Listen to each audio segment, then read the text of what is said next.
नेता प्रतिपक्ष के पूरे भाषण के दौरान मैं सदन पे मौजूद था।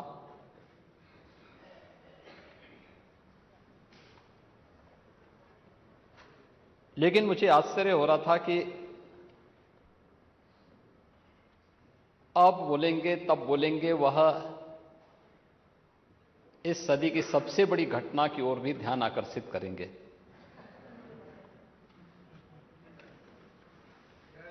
लेकिन वे केवल ध्यान ही भटकाते रहे। और जैसा कि अब तक होता रहा है, अब तक की परिपाटी उनकी रही है कि तथ्यों और तर्कों से नहीं, बल्कि अपनी जबरन बातों को दोषों के मुंह पे थोपने का जो प्रयास इनके द्वारा अतीत में किया जाता रहा है, उसी प्रकार की बातें उन्होंने अपने भाषण के दौरान भी कही।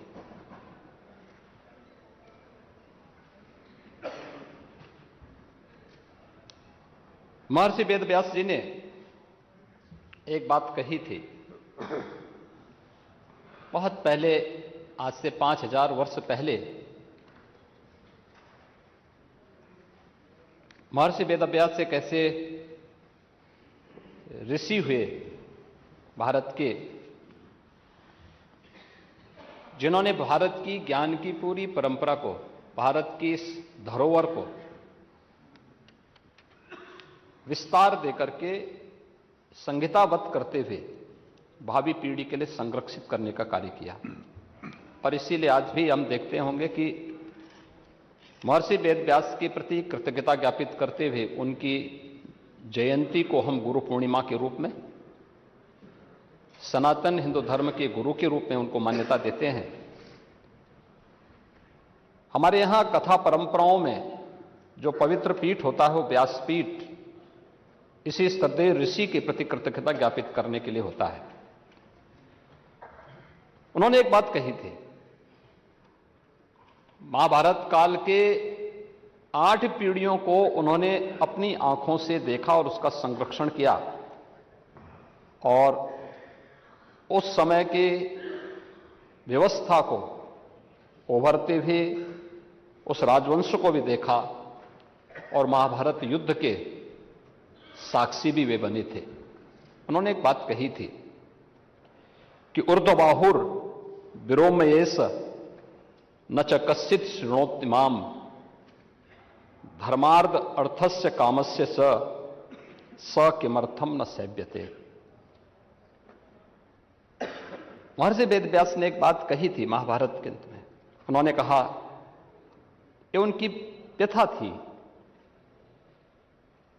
कि मैं बाहें उठाकर लोगों को समझा रहा हूं कि धर्म से ही अर्थ और काम की प्राप्ति होती है,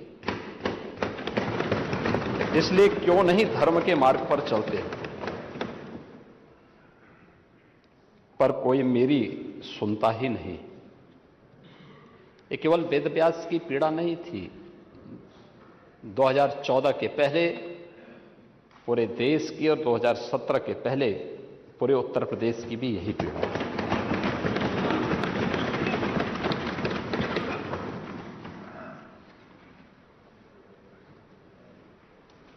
दो 2017 के पहले उत्तर प्रदेश को जिन लोगों ने 4-4 बार प्रदेश में शासन किया, एक लंबे समय तक सत्ता के सिंहासन पर विराजमान रहे, वे उत्तर प्रदेश को कहां लेके गए थे? पहचान का संकट खड़ा कर दिया था उत्तर प्रदेश वासियों के सामने। एक पहचान का संकट आया था। यहां का नौजवान बाहर नहीं जा सकता था, पहचान छुपाने के लिए मजबूर था। उत्तर प्रदेश से बाहर निकलता था तो हे दृश्य देखा जाता था। नौजवान कहीं जाता था, नौकरी नहीं मिलती थी। यहां तो अवसर थे नहीं, लेकिन अगर उत्तर प्रदेश से बाहर जा रहा है तो नौकरी नहीं मिलती थी। किराए पर कमरे की बात तो दूर, होटल और धर्मशालाओं में भी कमरे नहीं मिल पाते थे। ये उत्तर प्रदेश की स्थिति 2017 के पहले बना दी गई थी। महोदय, कौन जिम्मेदार है इस स्थिति के लिए? और आज उत्तर प्रदेश ने 22 जनवरी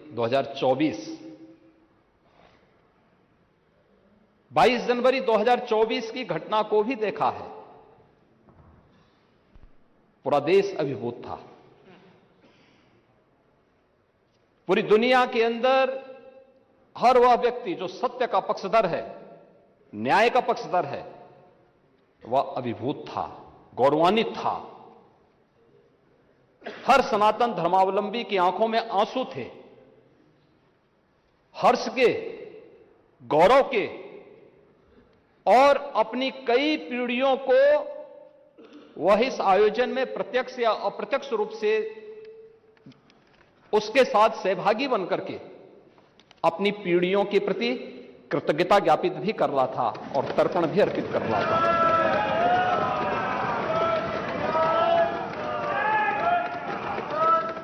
यह मेरा सौभाग्य है कि उस आयोजन में मैं प्रत्यक्ष रूप से था।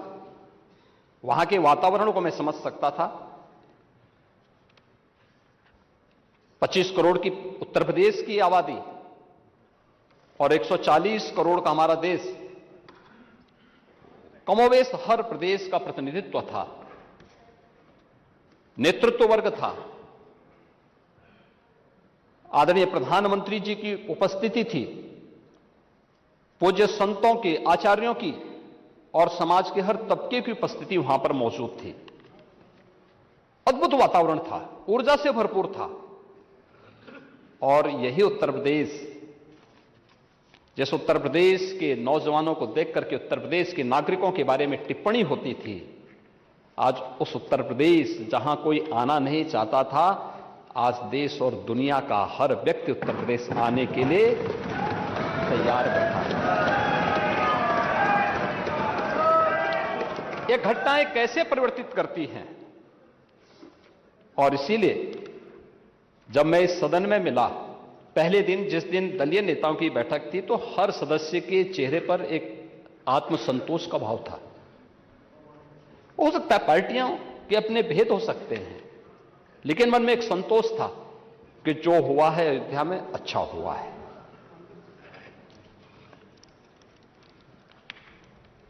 और हर व्यक्ति के मन में एक भाव था कि नहीं, अयोध्या हम सबको चलना चाहिए। यह अद्भुत, अलौकिक, अविस्मरणीय क्षण था। हर व्यक्ति गौरवान्वित था, गौरव की अनुभूति कर रहा था। और गौरव की अनुभूति इसलिए कर रहा था कि लगभग 500 वर्षों के एक लंबे अंतराल तक चले लंबे संघर्ष, लंबी कवायद, लंबा वाद विवाद, सर्वानुमति के साथ उसका समाधान का रास्ता निकला और पूरे देश की जनभावनाओं के अनुरूप आज रामलला के भव्य मंदिर के निर्माण का मार्ग प्रशस्त न केवल हुआ है, बल्कि रामलला वहां प्रत्यक्ष रूप से विराजमान भी हुए और सबकी उपस्थिति। दुनिया के अंदर पहली घटना थी जहां प्रभु को अपने स्वयं के अस्तित्व के लिए स्वयं प्रमाण जुटाने पड़े थे, स्वयं प्रमाण जुटाने पड़े थे। लेकिन राम की मर्यादा हमें धैर्य की प्रेरणा देती है। उस धैर्य के साथ जो 500 वर्षों के एक लंबे अंतराल को सनातन हिंदू धर्मावलंबियों ने व्यतीत किया, ये वे धैर्य उस प्रसन्नता के रूप में, दीपोत्सव के रूप में, आतिशबाजी के रूप में 22 जनवरी को पूरे हिंदुस्तान के अंदर और दुनिया के अंदर जहां कहीं भी हम देख रहे थे, हर ओर से एक ही आवाज आ रही थी। यह अद्भुत क्षण था और हमें प्रसन्नता इस बात की थी, हम अंतःकरण से प्रसन्नता इस बात की थी कि प्रभु तो विराजमान हुए हैं, उनके भव्य और दिव्य प्रतिमा की प्राण प्रतिष्ठा का कार्यक्रम संपन्न हुआ है। भारत के गौरव की प्राण प्रतिष्ठा का कार्यक्रम संपन्न हुआ है। लेकिन प्रसन्नता इस बात की भी थी कि हमने वचन निभाया और मंदिर वहीं बनाया।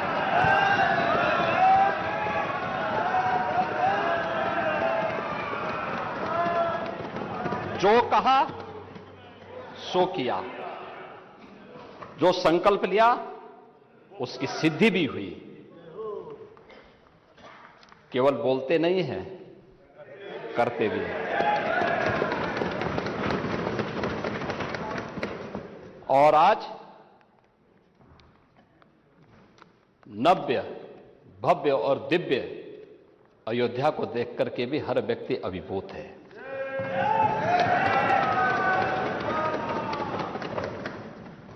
महोदय, कार्य बहुत पहले हो जाना चाहिए था।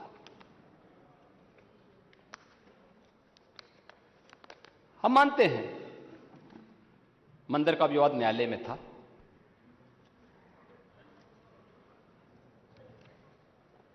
लेकिन वहां की सड़कों को तो चौड़ा किया जा सकता था ना, वहां के घाटों का पुनरुद्धार किया जा सकता था, अयोध्या वासियों को बिजली की आपूर्ति की जा सकती थी, वहां स्वच्छता की व्यवस्था की जा सकती थी, वहां स्वास्थ्य की बेहतर सुविधाएं दी जा सकती थी, वहां एयरपोर्ट बनाया जा सकता था।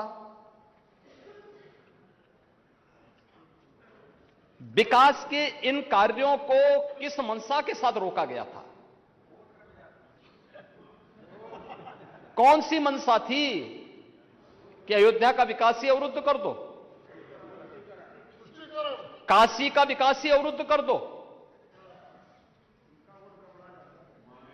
मथुरा वृंदावन के विकास को ही अवरुद्ध कर दो? महोदय, ये तो मुद्दा नियत का है।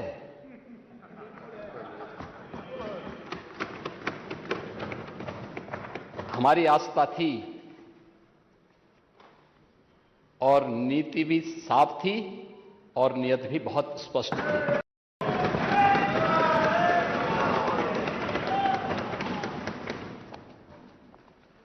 हमने बिना रुके, बिना डिगे, बिना झुके हम लोग अयोध्या भी गए, प्रदेश के हर जनपद में गए। अगर मैं अयोध्या और काशी गया हूं तो नोएडा और बिजनौर भी गया हूं। अयोध्या को इसलिए अभिषिक्त कर दिया गया था कि वोट बैंक कट जाएगा, और नोएडा और बिजनौर इसलिए लोग नहीं जाते थे कि वहां से जाने पे कुर्सी से उतर जाएंगे। हमने कहा इन चारों जगह तो जरूर जाएंगे। इसलिए भी जाएंगे कि भाई अयोध्या इसलिए जाएंगे, हमारी आस्था का स्थल है, और ये मेरा सौभाग्य है और मेरी सरकार का सौभाग्य है कि अयोध्या का भव्य दीपोत्सव जो आज राष्ट्रीय आयोजन बन चुका है, राष्ट्रीय उत्सव बन चुका है, उसको हमारी सरकार को शुरू करने का सौभाग्य प्राप्त हुआ। हम लोगों ने शुरू किया। आज वो एक नित नए प्रतिमान स्थापित कर रहा है। अयोध्या को उसकी एक पहचान दिलाई गई। अयोध्या भी हम लोग गए, कोई संकोच नहीं किया। लोग बोलते थे कि मामला, हमने कहा विवाद एक स्थल विशेष का होगा, न्यायालय में सुनवाई हो रही है, लेकिन अयोध्या का विकास और वहां की जनता को, वहां आने वाले श्रद्धालुओं को आप वंचित कैसे कर सकते हैं सुविधाओं से? हम लोग गए। नोएडा और बिजनौर के भी बारे में मुझे बताया गया कि मुख्यमंत्री नहीं जाते। मैंने कहा क्यों? कहा कि मुख्यमंत्री उतर जाते हैं। तो मैंने कहा जो कल होना है वो आज हो जाए, अच्छा है, लेकिन मैं जाऊंगा जरूर। मैं दोनों जगह भी गया। जब व्यक्ति स्वयं शाश्वत नहीं है तो फिर कुर्सी किसकी शाश्वत रहेगी? वो जरूर जाए, लेकिन जाऊंगा जरूर, क्योंकि नोएडा भी उत्तर प्रदेश का पार्ट है और बिजनौर भी उत्तर प्रदेश का पार्ट है। मैं जरूर जाऊंगा। लेकिन हम लोगों ने कोई भेद नहीं किया। लेकिन महोदय, अयोध्या नगरी को प्रतिबंधों और कर्फ्यू के दायरे में जरूर लाया गया था पिछली सरकारों के समय। सदियों तक अयोध्या कुत्सित मनसा के लिए अभिषिक्त थी, एक सुनियोजित तिरस्कार भी झेलती रही। लोक आस्था और जनभावनाओं के साथ ऐसा खिलवाड़ संभवतः दूसरी जगह देखने को नहीं मिला होगा। अयोध्या के साथ अन्याय हुआ, और महोदय जब मैं अन्याय की बात करता हूं तो हमें 5000 वर्ष पुरानी बात भी याद आने लगती है। उस समय पांडवों के साथ भी अन्याय हुआ था, और उस समय कृष्ण गए थे कौरवों के पास। उन्होंने भी कहा था, बस दे दो केवल 5 ग्राम, रखो अपनी धरती तमाम। हम वही खुशी से खाएंगे, परिजन पर हंसी न उठाएंगे। लेकिन दुर्योधन वह भी दे न सका, आशीष समाज की ले न सका। यहां तक कि उसने भी भगवान श्री कृष्ण को बंधक बनाने का कुत्सित प्रयास किया। उल्टे हरि को बांधने चला, जो था साध्य साधने चला। यही तो हुआ था। यही तो हुआ था अयोध्या के साथ, और यही हुआ काशी के साथ, और यही हुआ था मथुरा के साथ भी। हमने यही तो कहा, उस समय 5 गांव मांगे थे। भाई भगवान कृष्ण ने तो पहले कहा, जब वो समझौता कराने के लिए गए थे, महाभारत का युद्ध टालने के लिए गए थे, कि भी देना हो तो आधा दो, लेकिन इसमें भी यदि बाधा है तो दे दो केवल 5 ग्राम।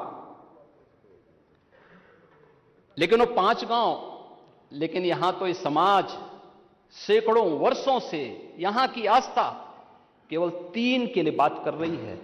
3 के लिए।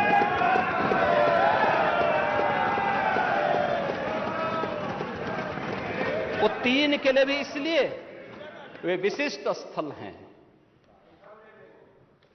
वे सामान्य नहीं हैं। ईश्वर की अवतरण की धरती है, असामान्य नहीं है। और असामान्य यानी उसको एक सामान्य स्तर पर नहीं मान सकते, लेकिन एक जिद है, और उस जिद में जब राजनीतिक उसमें तड़का पड़ने लगता है और वोट बैंक बनाने की राजनीति होने लगती है, तो वहीं से फिर विवाद की स्थिति खड़ी होने लगती है। यानी लोक आस्था, भारत के अंदर लोक आस्था का अपमान हो, बहुसंख्यक समाज गिड़गिड़ाए, यह पहली बार देखने को मिला। दुनिया देख रही, स्वतंत्र भारत में काम पहले होना चाहिए था। 1947 में प्रारंभ होना चाहिए था, और उस आस्था के लिए बार बार गुहार लगाता रहा। हमने तो केवल 3 जगह मांगी, अन्य जगहों के बारे में कोई मुद्दा नहीं था। अयोध्या के लिए, और देखिए अयोध्या का उत्सव लोगों ने देखा तो नंदी बाबा ने भी कहा, भाई हम काहे इंतजार करें।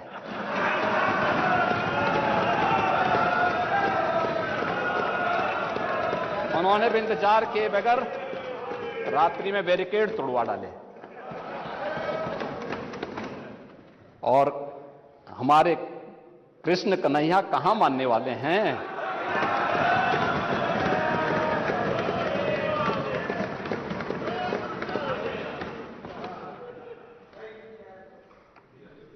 विदेशी आक्रांताओं ने केवल इस देश के अंदर धन दौलत ही नहीं लूटा था, इस देश की आस्था को भी रौंदने का काम किया था।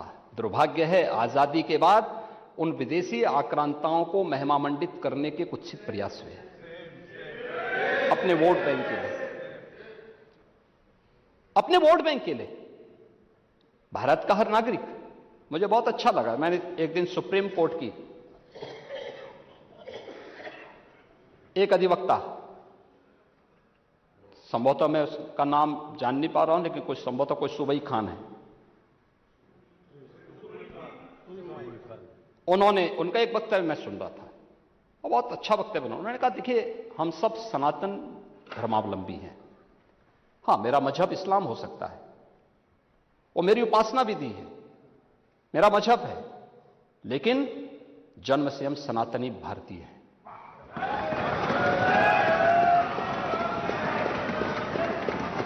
ये बोलने में संकोच क्या, लेकिन यहां तो अपनी पहचान को और भारत की पहचान को ही समाप्त किया जाता है।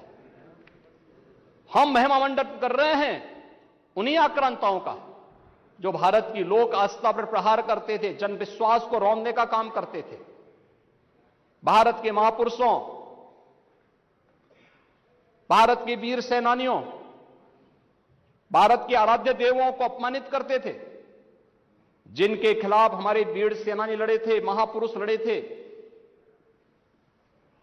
आज उन महापुरुषों को सम्मानित करने की बजाय हम उन आक्रांताओं को महिमामंडन करें, यह देश अब स्वीकार करने को तैयार नहीं है, कतई स्वीकार नहीं होगा। और तब भी दुर्योधन ने कहा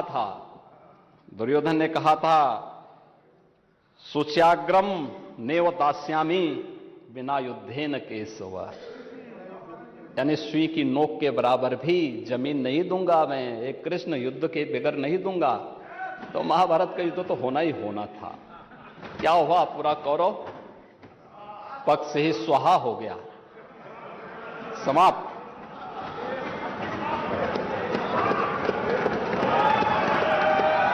और याद करना,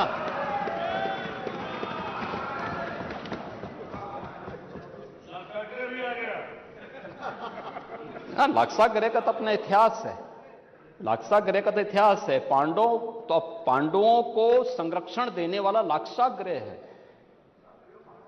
वहां के सारे प्रमाण इस बात को प्रदर्शित करते हैं और न्यायालय के इस फैसले का सम्मान होना चाहिए। महोदय, आज सदियों की प्रतीक्षा अयोध्या में दूर हुई।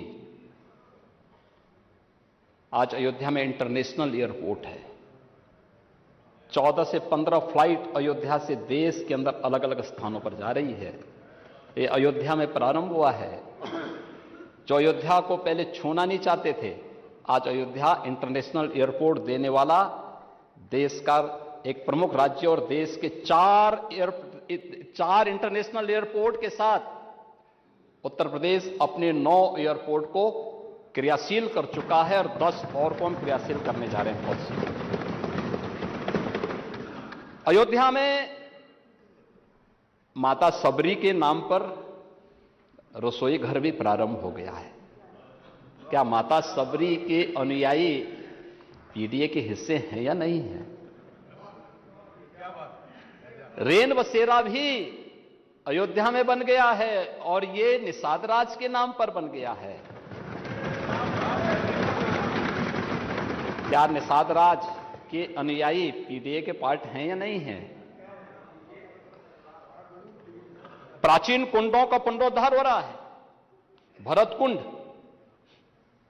राम की मर्यादा, परिवार की मर्यादा, क्या परिवार की मर्यादा है? यहां तो पीडीए, हमारे डिप्टी सीएम ने कहा, पीडीए का मतलब है परिवार डेवलपमेंट अथॉरिटी।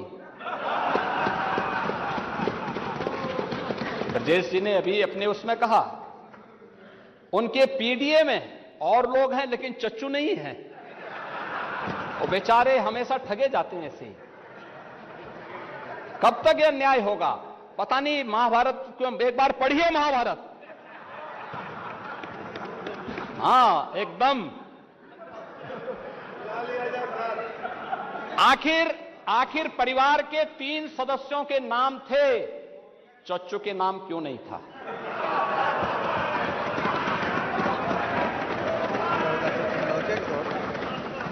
अरे उनका भी नाम देते, वरिष्ठ नेता थे, बेचारा रगड़ते रगड़ते अपने को जो है पीडीए में है ही नहीं, इसीलिए कह रहे हैं ना कि उन्होंने चाचू को ही भुला गए, परिवार के, यानी इस प्रकार से उन्होंने विस्मृत कर दिया कि साइडलाइन में थे ही नहीं, कैमरे के फोकस में नहीं थे, अब रेड कारपेट पे नहीं चल पाए। इसीलिए हम कह रहे हैं ना कि चच्चू को ही भूल गए और बेचारे चच्चू देखते रह जा रहे हैं कि ठगे गए एक बार फिर। अब ये तो अगर प्रभु राम को ये लोग मानते तो चच्चू के साथ अन्याय नहीं करते, रामायण से सीखते, रामायण में सीखते, या फिर कम से कम महाभारत से ही सीख जाइए। और आप तो वैसे भी कभी कभी आपके बयान आते रहते हैं, लेकिन आप फिर भी बोलते हैं, आप आस्था के बारे में जरूर बोलते हैं। आप देखो अध्यक्ष महोदय कैमरे में क्यों नहीं थे, कैमरे के फोकस से बाहर क्यों थे, साइडलाइन क्यों थे, उसको माननीय नेता प्रतिपक्ष प्लीज आप जब बोल रहे थे कोई भी नहीं बोला ना, आपसे रिक्वेस्ट है प्लीज प्लीज बीच में। महोदय, आज अयोध्या की पौराणिकता के साथ साथ वैदिक रामायण सिटी के रूप में तो अयोध्या का विकास हो ही रहा है, लेकिन भौतिक विकास की एक भव्य और दिव्य अयोध्या हम सबको मिल रही है। 31,000 करोड़ रुपए से अधिक के प्रोजेक्ट वर्तमान में अयोध्या में और अयोध्या से जुड़े हुए अन्य इंफ्रास्ट्रक्चर पर खर्च या तो हो चुके हैं या हो रहे हैं, और इसमें धर्मपथ, श्री राम पथ, भक्ति पथ, जन्मभूमि पथ, इन सब का निर्माण कार्य हो चुका है। आज आप जाइए ना, सिंगल लेन की जो सड़कें थी और वो 4 लेन की हो गई। वहां पे गुप्तार घाट, वहां पे राम घाट, नया घाट एक नए स्वरूप में आ गया। गुप्तार घाट आज कोई जाके देखेगा ना, कितना दिव्य स्थल बन चुका है। राम जी की पेड़ी, सत्र के पहले पानी वहीं सड़ता था, आज हरिद्वार की हरि जी की पेड़ी की तरह दर्शन देखना हो तो अयोध्या जी में राम जी की पेड़ी में, जहां दीपोत्सव का भव्य आयोजन होता है, वहां यह उत्सव भी देखने को मिलता है। भरत कुंड, सूरज कुंड, ब्रह्म कुंड, ये सभी कुछ आज अयोध्या में है। मल्टी लेवल पार्किंग, एक नहीं 6 मल्टी लेवल पार्किंग वहां काम कर रही है। रेन बसेरे बन रहे हैं। नई अयोध्या को बसाने के लिए एक टाउनशिप की नई स्कीम वहां पे आ रही है। हर राज्य को स्टेट गेस्ट हाउस बनाने के लिए भारत के सनातन धर्म से जुड़े हुए हर पंथ और संप्रदाय को अपने अपने संप्रदाय से संबंधित धर्मशाला निर्माण के लिए भी जमीन आवंटन की कार्रवाई अयोध्या धाम में हो रही है। एक नई अयोध्या का दर्शन अयोध्या में, और अयोध्या 22 जनवरी को ऐसे ही लग रही थी जैसे तुलसीदास जी ने कहा कि अवधपुरी प्रभु आवत जानी भई सकल शोभा के खाने। अयोधपुरी ऐसी चमक रही थी, यानी ऐसे ही लग रही थी, शोभायमान थी, पूरी तरह शोभायमान थी। महोदय, अयोध्या में मात्र एक मंदिर नहीं था, भारत का एक राष्ट्र मंदिर की पुनर्प्रतिष्ठा का कार्यक्रम संपन्न हुआ है। भारत के गौरव की पुनर्प्रतिष्ठा का कार्यक्रम संपन्न हुआ है। भारत के लोक आस्था का सम्मान हुआ है और भारत का जन विश्वास और भी सुदृढ़ हुआ है। भारत की लोकतांत्रिक व्यवस्था पर लोगों का विश्वास मजबूत हुआ है, सुदृढ़ हुआ है। भारत की सनातन आस्था गौरवान्वित हुई है। सचमुच उन सभी पूर्वजों के प्रति तर्पण अर्पण करने का भी एक अवसर था, जिन्होंने अपने आप को इस पूरे आंदोलन के प्रति होम किया था। 3 लाख से अधिक हिंदू शहीद हुआ था अयोध्या के लिए। ये लड़ाई संतों के स्तर पर, राजाओं के स्तर पर, वीरों और वीरांगनाओं के स्तर पर, निहंगों के स्तर पर, हर स्तर पर लड़ाई लड़ी गई थी। और 1984 के बाद राष्ट्रीय स्वयंसेवक संघ के नेतृत्व में, पूज्य संतों और विश्व हिंदू परिषद के नेतृत्व में जो लड़ाई लड़ी गई, उसकी परिणति थी कि अंत में 2019 में माननीय उच्चतम न्यायालय के एक सर्वानुमत फैसले के बाद एक निष्कर्ष पर पहुंचा गया और आज भव्य मंदिर का निर्माण वहां पर इस रूप में हम सबको देखने को मिला है। और हम सब सौभाग्यशाली हैं कि 500 वर्षों के इस लंबे अंतराल की वर्तमान पीढ़ी सौभाग्यशाली है जो अवधपुरी में प्रभु के इस भव्य और दिव्य नव्य मंदिर के निर्माण कार्य को उसका साक्षी बनी है।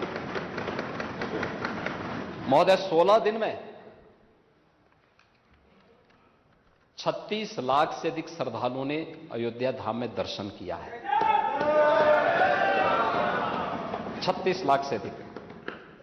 व्यवस्था ऐसी कि कोई पूरब से कोई पश्चिम से। कल अरुणाचल प्रदेश के माननीय मुख्यमंत्री, वहां का पूरा कैबिनेट, वहां की पूरी विधानसभा अयोध्या धाम में दर्शन करने के लिए आई थी। आज फिजी के, कल नेपाल के लोग गए, नेपाल के माननीय सांसदगण गए थे।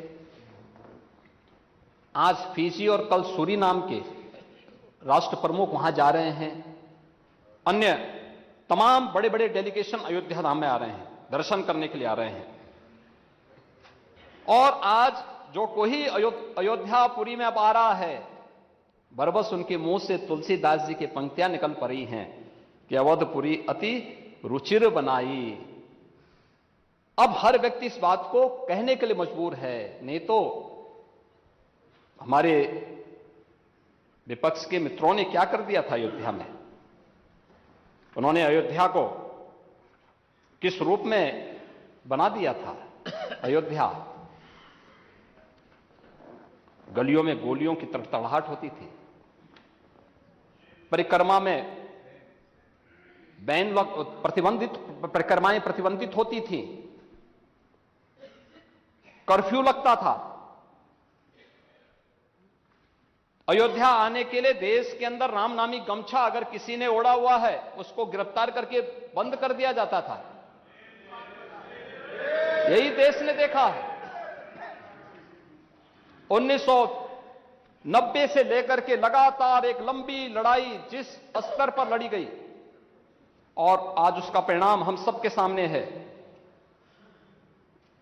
कि आज अयोध्या में हम इस बात के लिए आश्वस्त कर सकते हैं, अब ये भव्य और दिव्य नव्य अयोध्या जिस रूप में आई है, ये हर भारतवासी को तो अपनी ओर आकर्षित करेगी, हर सनातन धर्मावलंबी को आकर्षित करेगी ही। देश के टूरिस्ट डेस्टिनेशन का, दुनिया का सबसे बड़ा केंद्र और दुनिया की सांस्कृतिक राजधानी बनने की ओर अग्रसर होगा। अयोध्यापुरी को उस रूप में विकसित करने की एक नई तैयारी सरकार के द्वारा प्रारंभ की गई है और उस ओर महामहिम राज्यपाल जी ने ध्यान आकर्षित भी किया है। हम इस बात के लिए कह सकते हैं अब अयोध्या में कोई परिक्रमा में प्रतिबंध नहीं लगा सकता, क्योंकि पंचकोसी, 14 कोसी और 84 कोसी परिक्रमा को हम बहुत भव्य स्वरूप देने जा रहे हैं।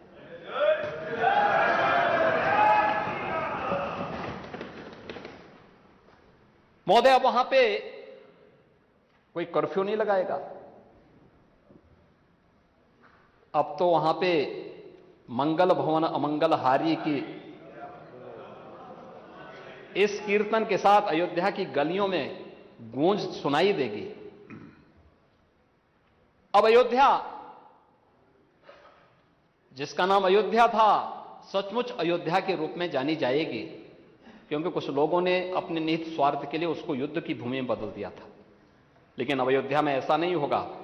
लेकिन हम आश्चर्यचकित थे कि जब यहां पे मेरे सहयोगी संसदीय कार्य मंत्री जी ने अयोध्या से संबंधित 500 वर्षों की इस प्रतीक्षा से संबंधित संकल्प को इस सदन में रखा था,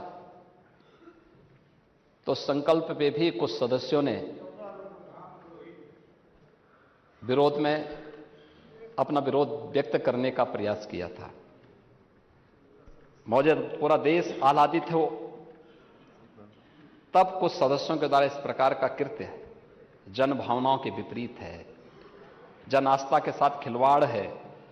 और मैं तो यही कह सकता हूं कि जन भावनाएं तो यही कहती हैं कि जाके प्रियन राम वैदेही तजिए ताहि कोटि बैरिसम जद्यपि परम सनेही।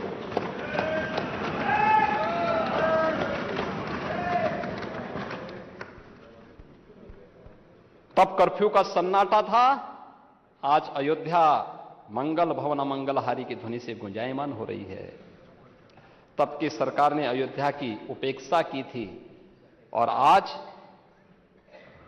हमसे पूरा भारत एक नई अपेक्षा रखता है और उस नई अपेक्षा के साथ आज अयोध्या आप सबको भी अयोध्या के लिए प्रभु के दर्शन करने के लिए आमंत्रित करती है। सभी को, पूरे सदन को, मान्य सदन को। और वो तो सबके हैं, वो तो भक्त वत्सल हैं, सबके हैं और हम सबको वहां जाना चाहिए अयोध्या में, क्योंकि तो भारत आ रहा है वहां पे, पूरा देश आ रहा है, पूरी दुनिया आना चाहती है अयोध्या। महोदय, महामहिम राज्यपाल जी ने अपने अभिभाषण की शुरुआत ही यहां से की, लेकिन हमारे नेता प्रतिपक्ष ने एक भी शब्द उस पर नहीं बोले, एक भी शब्द नहीं बोले। आज भी उनको वोट की चिंता है, यानी राज्य की चिंता नहीं है, वोट की चिंता है, गौरव की चिंता नहीं थे प्रदेश और देश की, लेकिन वोट की चिंता जरूर है। और ये वोट बैंक की चिंता बड़ी खतरनाक व्यथा है ये, और उस व्यथा को जो महर्षि वेदव्यास ने व्यक्त की थी, उसी व्यथा की ओर मैं ध्यान आकर्षित कर रहा था। यानी वोट बैंक के लिए हम किस स्तर पर जाकर के राष्ट्रीय मुद्दों पर, जन लोक आस्था के मुद्दे पर, जन विश्वास के मुद्दे पर कैसे खिलवाड़ कर रहे हैं। अभिभाषण की शुरुआत में राज्यपाल जी के द्वारा व्यक्त किए गए शब्दों का भी हम समर्थन नहीं कर पाए, क्योंकि वह तो पार्टी लाइन से ऊपर के शब्द थे। उसके प्रति तो पूरे सदन को संवेद स्तर से उसका समर्थन करना चाहिए था, लेकिन वह नहीं हो पाया। महोदय, महामहिम राज्यपाल जी ने माघ मेले की भी चर्चा की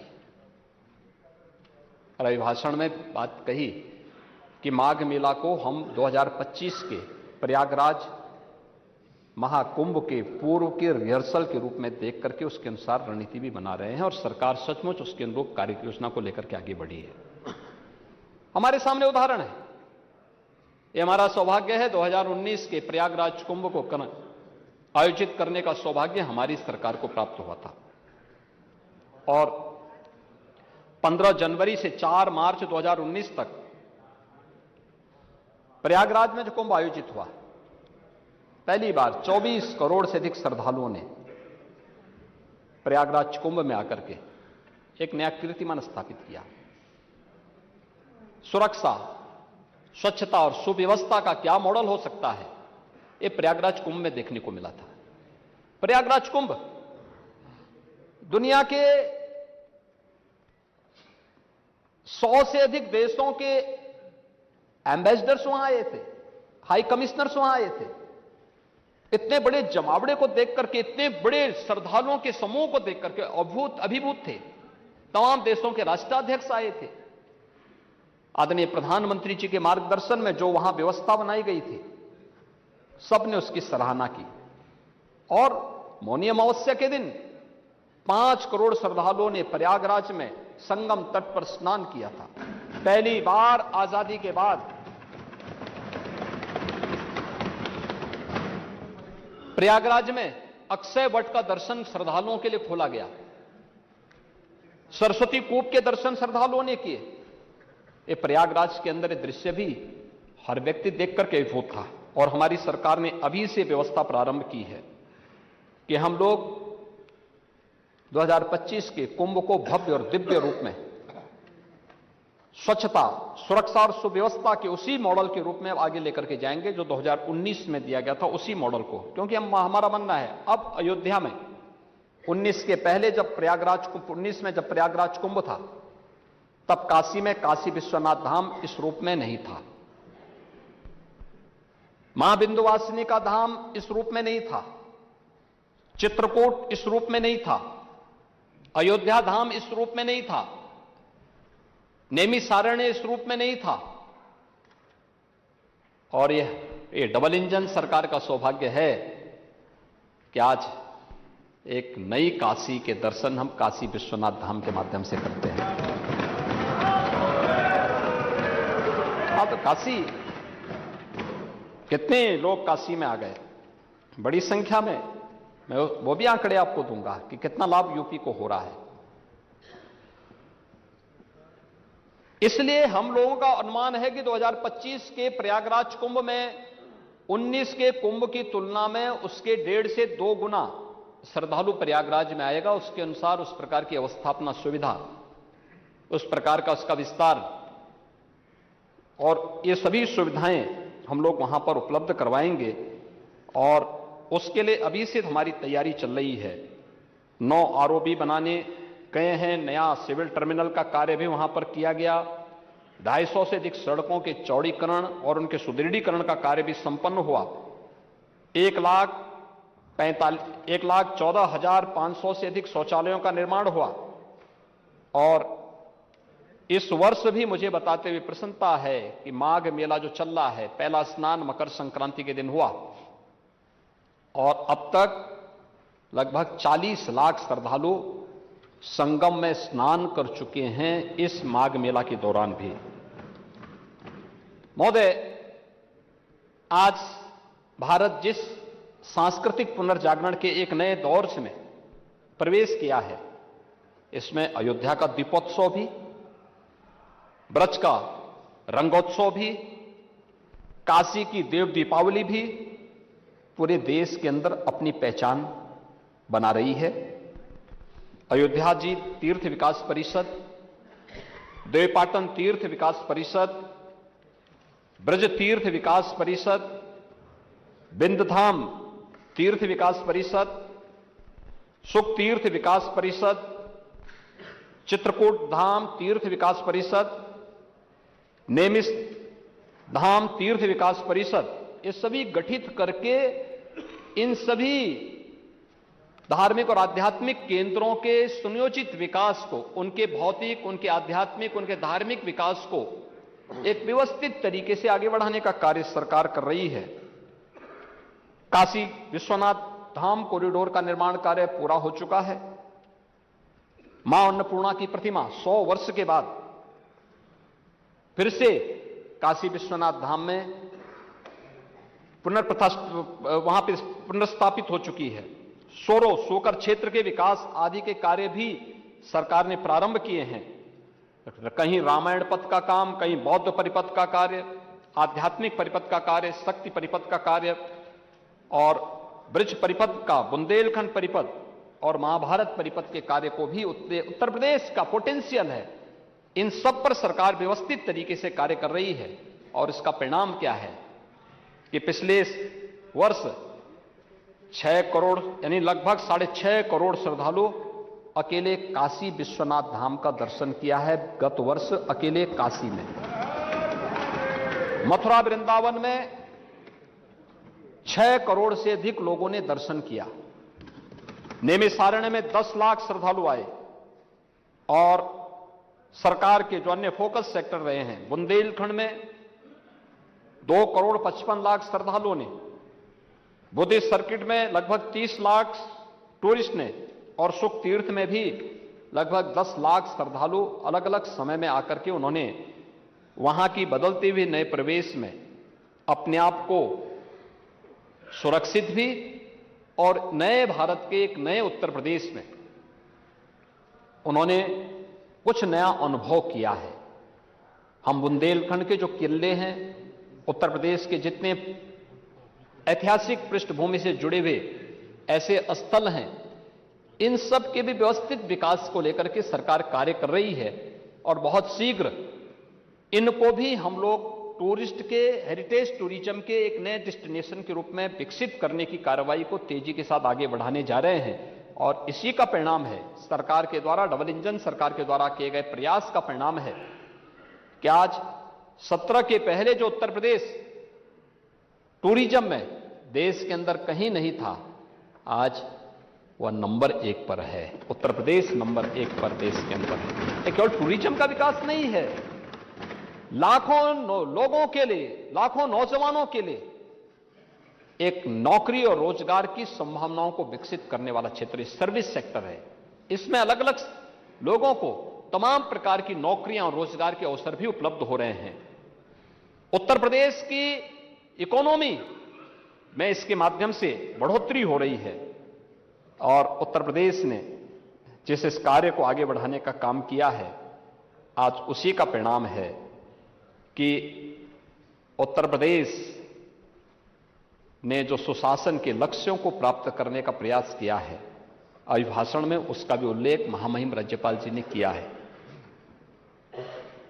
महोदय, वर्तमान में जो डबल इंजन की सरकार कार्य कर रही है, स्वाभाविक रूप से स्पीड भी डबल होगी और परिणाम भी उसके डबल से अधिक देखने को मिल रहे हैं। और खासतौर पर हम लोगों ने इस चीज को देखा है कि आज जब हम अमृत काल में उसके परिणामों को देख रहे हैं तो वो सब हमको अभिभूत करते हैं। प्रधानमंत्री मोदी जी ने आजादी के अमृत महोत्सव के मुख्य समारोह को संबोधित करते हुए देशवासियों से पंचप्रण के संकल्प के साथ आगे बढ़ने की बात की। इन पंचप्रण को किस रूप में हम लोग जमीनी धरातल पर उतारने का काम कर रहे हैं, आज चाहे वह डिजिटल इंडिया के माध्यम से सुशासन के लक्ष्यों को प्राप्त करने की दिशा में जो प्रयास प्रारंभ किए गए हैं, उसे प्राप्त करने के लिए जो सुधार, टेक्नोलॉजी का उपयोग, शासन की कार्य पद्धति में ट्रांसपेरेंसी और जो सरकार के स्तर पर डायलॉग प्रारंभ किया गया है, इसमें हमने प्रदेश में मुख्यमंत्री कमांड सेंटर और सीएम डैशबोर्ड की स्थापना के माध्यम से प्रदेश की हर एक जनपद को होने वाले हर कार्य की, हर गतिविधि की एक सतत निगरानी करने के लिए, उसकी मॉनिटरिंग के लिए हम लोगों ने इस कार्य को प्रारंभ किया है। और उसी का परिणाम है कि संपूर्ण समाधान दिवस,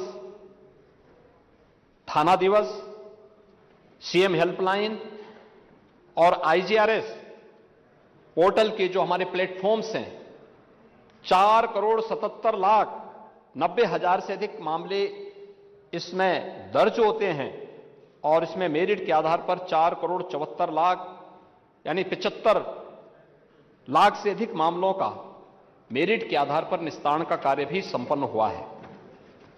महोदय, उत्तर प्रदेश के सुशासन के लक्ष्यों को प्राप्त करने में प्रदेश की कानून व्यवस्था ने बड़ी भूमिका का निर्वहन किया है। इसके लिए प्रदेश को, शासन को पूरे प्रदेश के अंदर सुरक्षा का एक बेहतर वातावरण बनाना पड़ा। जीरो टॉलरेंस की नीति अपनानी पड़ी। हमारी जीरो टॉलरेंस की नीति से बहुत सारे लोगों को थोड़ा बुरा लगता है, क्योंकि जिन लोगों की आदतें खराब थी तो उन लोगों को कानून के रास्ते पर लाने में थोड़ा कठिनाई तो ही होगी, तो उनकी चिड़चिड़ाहट कभी देखने को मिलती है। लेकिन इसके लिए हमने पुलिस में भी रिफॉर्म किए, भर्ती की प्रक्रिया को आगे बढ़ाया, उनकी ट्रेनिंग को अपग्रेड किया। 7 पुलिस कमिश्नरेट लखनऊ, गौतम बुद्ध नगर, कानपुर, वाराणसी, आगरा, गाजियाबाद और प्रयागराज में इस व्यवस्था को लागू किया। 75 जनपदों में साइबर सेल के थाने स्थापित करने की कार्रवाई को अंतिम रूप दिया। साइबर क्राइम मुख्यालय लखनऊ पर एडवांस साइबर फॉरेंसिक लैब, 18 क्षेत्रीय थानों में बेसिक साइबर फॉरेंसिक लैब और 75 जनपदों में साइबर क्राइम थानों की स्थापना की कार्रवाई को भी हम लोगों ने प्रारंभ किया।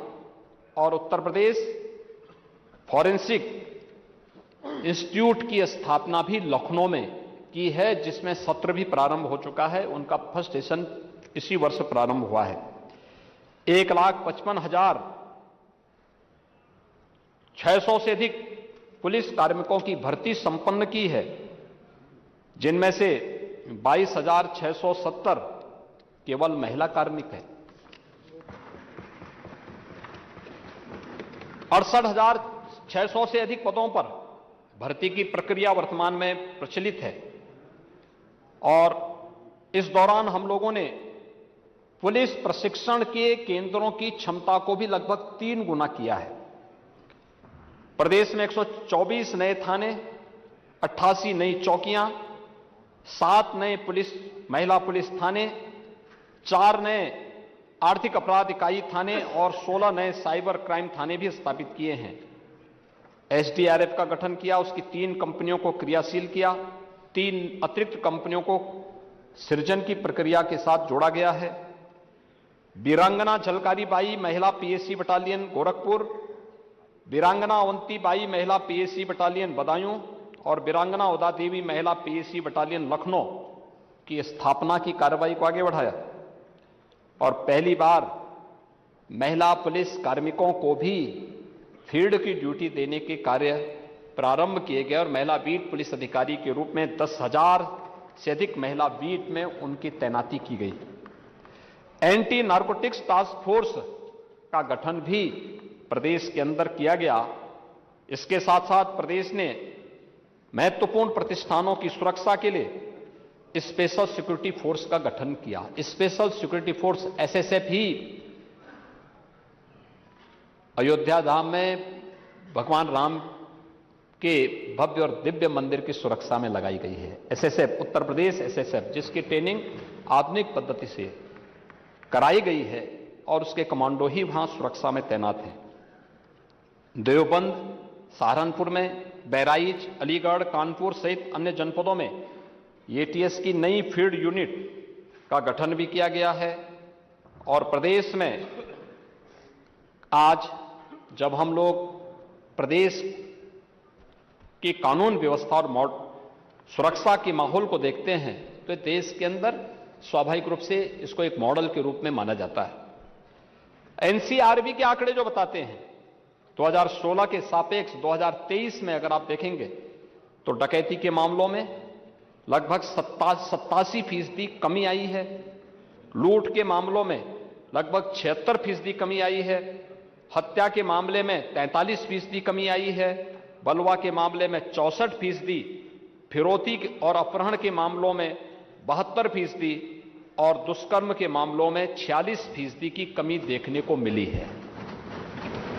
महोदय, ये एनसीआरबी के आंकड़े हैं और ये तब हैं जब किसी भी व्यवस्था को यहां पर कहीं भी पूरी ट्रांसपेरेंसी के साथ में, अगर आप देखेंगे जो हमारे नेता प्रतिपक्ष एक बात को यहां पे कह रहे थे और खास तौर पर उन्होंने एक चीज की यहां पे चर्चा की कि प्रदेश के अंदर रिस्पांस टाइम, यानी ये कह रहे थे कि हमने डायल 100 बनाया, आपने उसका नाम बदल दिया। पूरे देश के अंदर डायल 100 को डायल 112 के रूप में बदला गया है और एक इंटीग्रेटेड कमांड सेंटर के माध्यम से पूरे देश की इस व्यवस्था को संचालित करने की कार्रवाई को आगे बढ़ाया गया है। इसमें 2017 के पहले जो रिस्पांस टाइम था डायल 100 का, वह 25 मिनट 42 सेकंड का था। आज यह 9 मिनट 50 सेकंड का है। महिला पीआरबी में 446 वाहन का आज कार्यरत हैं, स्पेशली कार्यरत हैं। आज 25 लाख कॉल लैंडिंग की सुविधा को बढ़ा करके 60 लाख कॉल की यहां पर की गई है। पूर्व में 60,000 कॉल ट्रैकिंग क्षमता को बढ़ा करके लगभग 1,25,000 की जा रही है और 32,000 जो हमारे पास 4 व्हीलर थे पीआरबी के, उन्हें 4,278 किया जा रहा है और दोपहिया वाहन 1,600 से बढ़ा करके 2,000। टेक्नोलॉजी अपग्रेडेशन और अन्य कार्रवाई को भी प्राथमिकता के आधार पर बढ़ाया गया है। महोदय, महिला संबंधी अपराध के बारे में भी नेता प्रतिपक्ष के द्वारा यहां पर टिप्पणी की गई थी। महिलाओं के बारे में समाजवादी पार्टी का रवैया क्या है, ये तो महामहिम राज्यपाल के भाषण के दौरान के दृश्य को ही हम देख रहे थे। एक महिला राज्यपाल संवैधानिक प्रमुख है और वह भी इतनी वरिष्ठ वही भाषण कर रही हैं, लेकिन इनके लोग किस प्रकार की बातें कर रहे थे। यानी लगभग 1 घंटे से अधिक के भाषण में समाजवादी पार्टी का जो व्यवहार था वह महिलाओं के प्रति समाजवादी पार्टी के वास्तविक चरित्र को प्रदर्शित करता है। यानी किस प्रकार का व्यवहार। पहले तो कम से कम संविधान बाबा साहब भीमराव अंबेडकर जी के द्वारा बनाए गए संविधान का ही आप सम्मान करते कि संवैधानिक प्रमुख आ रहे हैं। आप सहमत नहीं होंगे, चुपचाप खड़े रहिए, सुनिए मत, कान में कुछ लगा दीजिए अगर आपको बहुत आपत्ति है तो। लेकिन वहां पे किस प्रकार का अभद्र व्यवहार किया जा रहा था, मैं तो भौचक था। लेकिन महिला संबंधी मुद्दे पे जब आप बोल रहे थे तब भी मुझे लगा कि हो सकता है कि कुछ हो। लेकिन मैं कह सकता हूं कि 2017 के पहले प्रदेश के अंदर केवल 14% से कम महिला वर्क फोर्स थी। आज इसकी संख्या 33% से अधिक बढ़ी है प्रदेश के अंदर। प्रदेश के अंदर मिशन शक्ति के नाम पर एक विशेष अभियान हम लोगों ने प्रारंभ किया है, जिसमें महिलाओं की सुरक्षा, उनका सम्मान और उनके स्वावलंबन का कार्यक्रम चल रहा है, और जिसमें नेता कांग्रेस श्रीमती आराधना मिश्रा मोना जी जो कह रही थी, कन्या सुमंगला योजना, मुख्यमंत्री कन्या सुमंगला योजना, 17,82,000 बालिकाएं इससे वर्तमान में आच्छादित हैं। और उन बालिकाओं को एक निश्चित व्यवस्था के अंतर्गत हम लोग यहां पे बालिका को कोई बोझ न माने, बल्कि कन्या लक्ष्मी के रूप में हर घर में पूजी जा सके, सम्मान प्राप्त कर सके। इसलिए बेटी के जन्म लेते ही उसके अकाउंट में पैसा आ जाए। मुख्यमंत्री कन्या सुमंगला योजना इस व्यवस्था के साथ, और अब 15,000 से इस राशि को बढ़ा के 25,000 कर दिया गया है। निराश्रित महिला पेंशन योजना, इसमें 31,50,000 से अधिक निराश्रित महिलाओं को पेंशन की सुविधा का लाभ, 1,000 रुपये महीना पेंशन की सुविधा का लाभ दिया जा रहा है। मातृवंदना योजना, 55 लाख माताएं इससे लाभान्वित हुई हैं। प्रदेश में वीसी सखी के रूप में 57,000 ग्राम पंचायतों में इसका गठन किया गया है, और एक बहुत अच्छा मॉडल यूपी ने दिया है कि गांव-गांव में बैंकिंग सुविधा वीसी सखी के माध्यम से कैसे किया जा सकता है। कोरोना कालखंड में यूपी का यह मॉडल भी आज देश के अंदर एक मॉडल के रूप में माना जा रहा है। पुलिस में भर्ती तो आपने देखा ही कि हमने 20% महिलाओं के लिए वहां पे व्यवस्था बनाई है, और महिला स्वयंसेवी समूह के माध्यम से लगभग 1 करोड़ महिलाएं वर्तमान में जुड़ करके स्वावलंबन की ओर अग्रसर हो रही हैं। मुख्यमंत्री सामूहिक विवाह योजना के अंतर्गत 3 लाख से अधिक बेटियों की शादी अब तक संपन्न हो चुकी है, जिसमें 51,000 रुपये हर बेटी को उपलब्ध कराया जा रहा है, शादी के लिए उपलब्ध कराया जा रहा है। महोदय, उत्तर प्रदेश के अंदर पिछले 7 वर्ष के अंदर जो इंफ्रास्ट्रक्चर में भी वृद्धि हुई है, ये थल में भी हुआ है, नभ में भी हुआ है और जल में भी हुआ है। पूर्वांचल एक्सप्रेसवे और बुंदेलखंड एक्सप्रेसवे ये क्रियाशील हो चुकी है। गोरखपुर लिंक एक्सप्रेसवे बहुत शीघ्र बनकर के तैयार होने जा रही है। बलिया लिंक एक्सप्रेसवे पर काम तेजी के साथ आगे बढ़ चुका है। चित्रकूट लिंक एक्सप्रेसवे की कार्रवाई को हम आगे बढ़ा रहे हैं, और प्रयागराज कुंभ के पहले हमारा प्रयास है कि गंगा एक्सप्रेसवे को भी हम चालू कर सकें।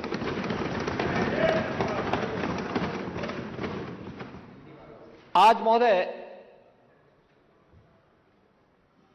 नेता प्रतिपक्ष इस बात को कह रहे थे कि एक्सप्रेसवे में Lucknow Kanpur greenfield expressway, elevated जो एक्सप्रेसवे है ये भारत सरकार के सहयोग से बन रही है। इसके अलावा बलिया लिंक एक्सप्रेसवे ये भारत सरकार के सहयोग से प्राप्त बन रही है। प्रदेश के अंदर जो विभिन्न जनपदों में हम लोगों ने इस कार्य को आगे बढ़ाने का काम किया है,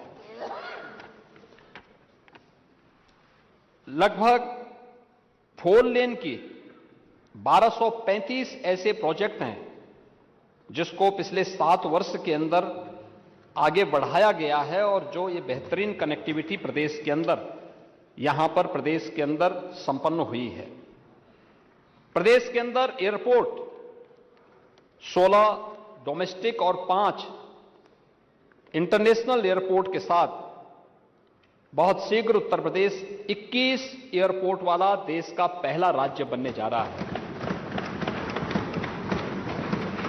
17 के पहले 2 एयरपोर्ट मामूली यानी चलते थे, लखनऊ और वाराणसी के, ये फुल्ली क्रियाशील थे, शेष आंशिक थे, कभी कभी एक फ्लाइट आ जाती थी। लेकिन आज 9 एयरपोर्ट पूरी तरह क्रियाशील हो चुके हैं, 10 एयरपोर्ट पूरी तरह क्रियाशील हो चुके हैं, 10-11 की स्वीकृति मिल चुकी है, किसी भी दिन हम उनको प्रारंभ करने जा रहे हैं। प्रदेश में आज जो हमारे 10 एयरपोर्ट हैं, इनमें 150 फ्लाइट 75 से अधिक डेस्टिनेशन तक हवाई सेवा उत्तर प्रदेश से प्रदान कर रही हैं और 16-17 की तुलना में हवाई यात्रियों की संख्या में लगभग 100 गुना से अधिक वृद्धि हुई है।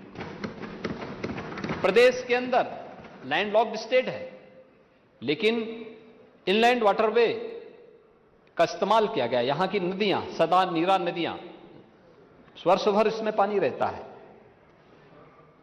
उनको चैनलाइज करते हुए, डिसिल्टिंग करते हुए इनलैंड वाटरवे की कार्रवाई आगे बढ़ रही है। इसमें वाराणसी में मल्टी मॉडल टर्मिनल का निर्माण कार्य पूरा किया जा चुका है और अन्य जगहों पर भी हम इस कार्य को कर रहे हैं और प्रदेश में इनलैंड वाटरवे अथॉरिटी का गठन प्रदेश सरकार पूर्ण कर चुकी है और इसको हम आगे बढ़ा रहे हैं। लखनऊ हरदोई के बीच में 1000 एकड़ क्षेत्रफल में से अधिक क्षेत्रफल में एक पीएम मेगा टेक्सटाइल पार्क के गठन के निर्माण की कार्रवाई को हम तेजी के साथ आगे बढ़ा रहे हैं और ये प्रदेश के अंदर इंफ्रास्ट्रक्चर के लिए आज देश का सबसे बड़ा रेल नेटवर्क हमारे पास है। डेडिकेटेड फ्रेट कॉरिडोर, देश के अंदर सर्वाधिक लाभ उत्तर प्रदेश को प्राप्त होने जा रहा है। ये सभी कार्य उत्तर प्रदेश आज उस दिशा में आगे बढ़ रहा है। उत्तर प्रदेश अब बिजनेस हब और निवेश का एक ड्रीम डेस्टिनेशन भी बन चुका है। महोदय, अगर कानून व्यवस्था अच्छी हो, सरकार की नीयत साफ हो, ट्रांसपेरेंट पॉलिसी हो, तो हर व्यक्ति आना चाहता है। देश और दुनिया आपकी ओर आना चाहेगी और आज उसी का परिणाम है कि जब हम लोगों ने ग्लोबल इन्वेस्टर समिट 2023 आयोजित किया था, लगभग 40 लाख करोड़ रुपए के निवेश प्रस्ताव प्राप्त हुए थे और मैं नेता प्रतिपक्ष को और दलीय जितने भी हमारे नेता विरोधी पक्ष में अलग अलग हैं, सभी सहयोगी दलों से मैं कहूंगा 19 फरवरी को, इसी 19 फरवरी को आदरणीय प्रधानमंत्री जी के कर कमलों से इनमें से 10 लाख करोड़ रुपए से अधिक के निवेश प्रस्ताव को ग्राउंड ब्रेकिंग हम लोग कराने जा रहे हैं, इसी लखनऊ में आयोजन करने जा रहे हैं। ये 10 लाख करोड़ रुपए के निवेश के प्रस्ताव उत्तर प्रदेश में पहली बार उनका भूमि पूजन का कार्यक्रम संपन्न होगा और पिछली उस समय रिपोर्ट भी आपके सामने हम लोग पढ़ेंगे कि पिछले निवेश से कितने नौकरियां लगी हैं, कितने नए रोजगार के सृजन हुए हैं और उत्तर प्रदेश में इसका क्या असर पड़ा है।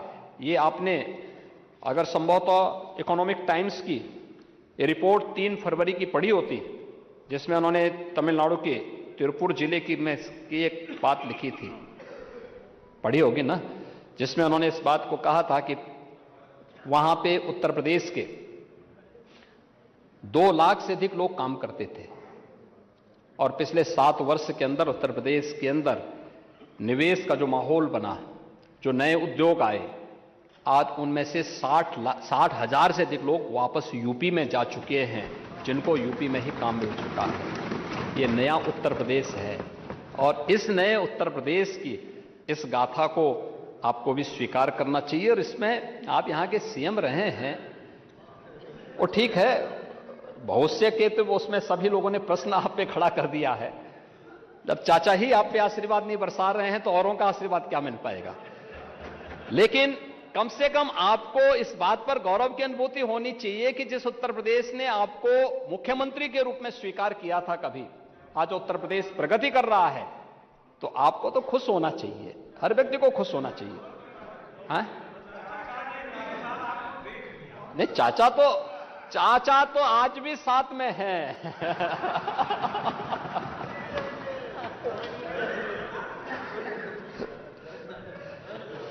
तो चाचा तो हाँ, महोदय, ये इसलिए हुआ क्योंकि हमने एक कानून व्यवस्था का बेहतर माहौल दिया। ईज ऑफ डूइंग बिजनेस, निवेश मित्र पोर्टल और सिंगल विंडो सिस्टम के साथ साथ जो प्रदेश की इन्वेस्टमेंट फ्रेंडली पॉलिसीज थी, उसका परिणाम है कि आज हर निवेशक उत्तर प्रदेश के अंदर आना चाहता है, जिसमें हर एक व्यक्ति की जवाबदेही भी है और हमारी नीतियों में पारदर्शिता भी है। इसका परिणाम है कि उत्तर प्रदेश में हर व्यक्ति आना चाहता है। महोदय, ऊर्जा के क्षेत्र में भी उत्तर प्रदेश के अंदर जो कार्य हुआ है, नेता प्रतिपक्ष बार बार इस पे उंगली उठाते हैं, लेकिन 16-17 में कुल विद्युत का उत्पादन जो था 5,600 मेगावाट था और वर्तमान में हम लोग 8,688 मेगावाट विद्युत का उत्पादन उत्तर प्रदेश के अंदर कर रहे हैं और इस वर्ष के अंत तक यह हम 12,800 तक इस उत्पादन क्षमता को बढ़ाने का काम करेंगे। विद्युतीकरण 1947 से लेकर के 17 तक 1,28,000 मजदूरों तक विद्युत पहुंच पाई थी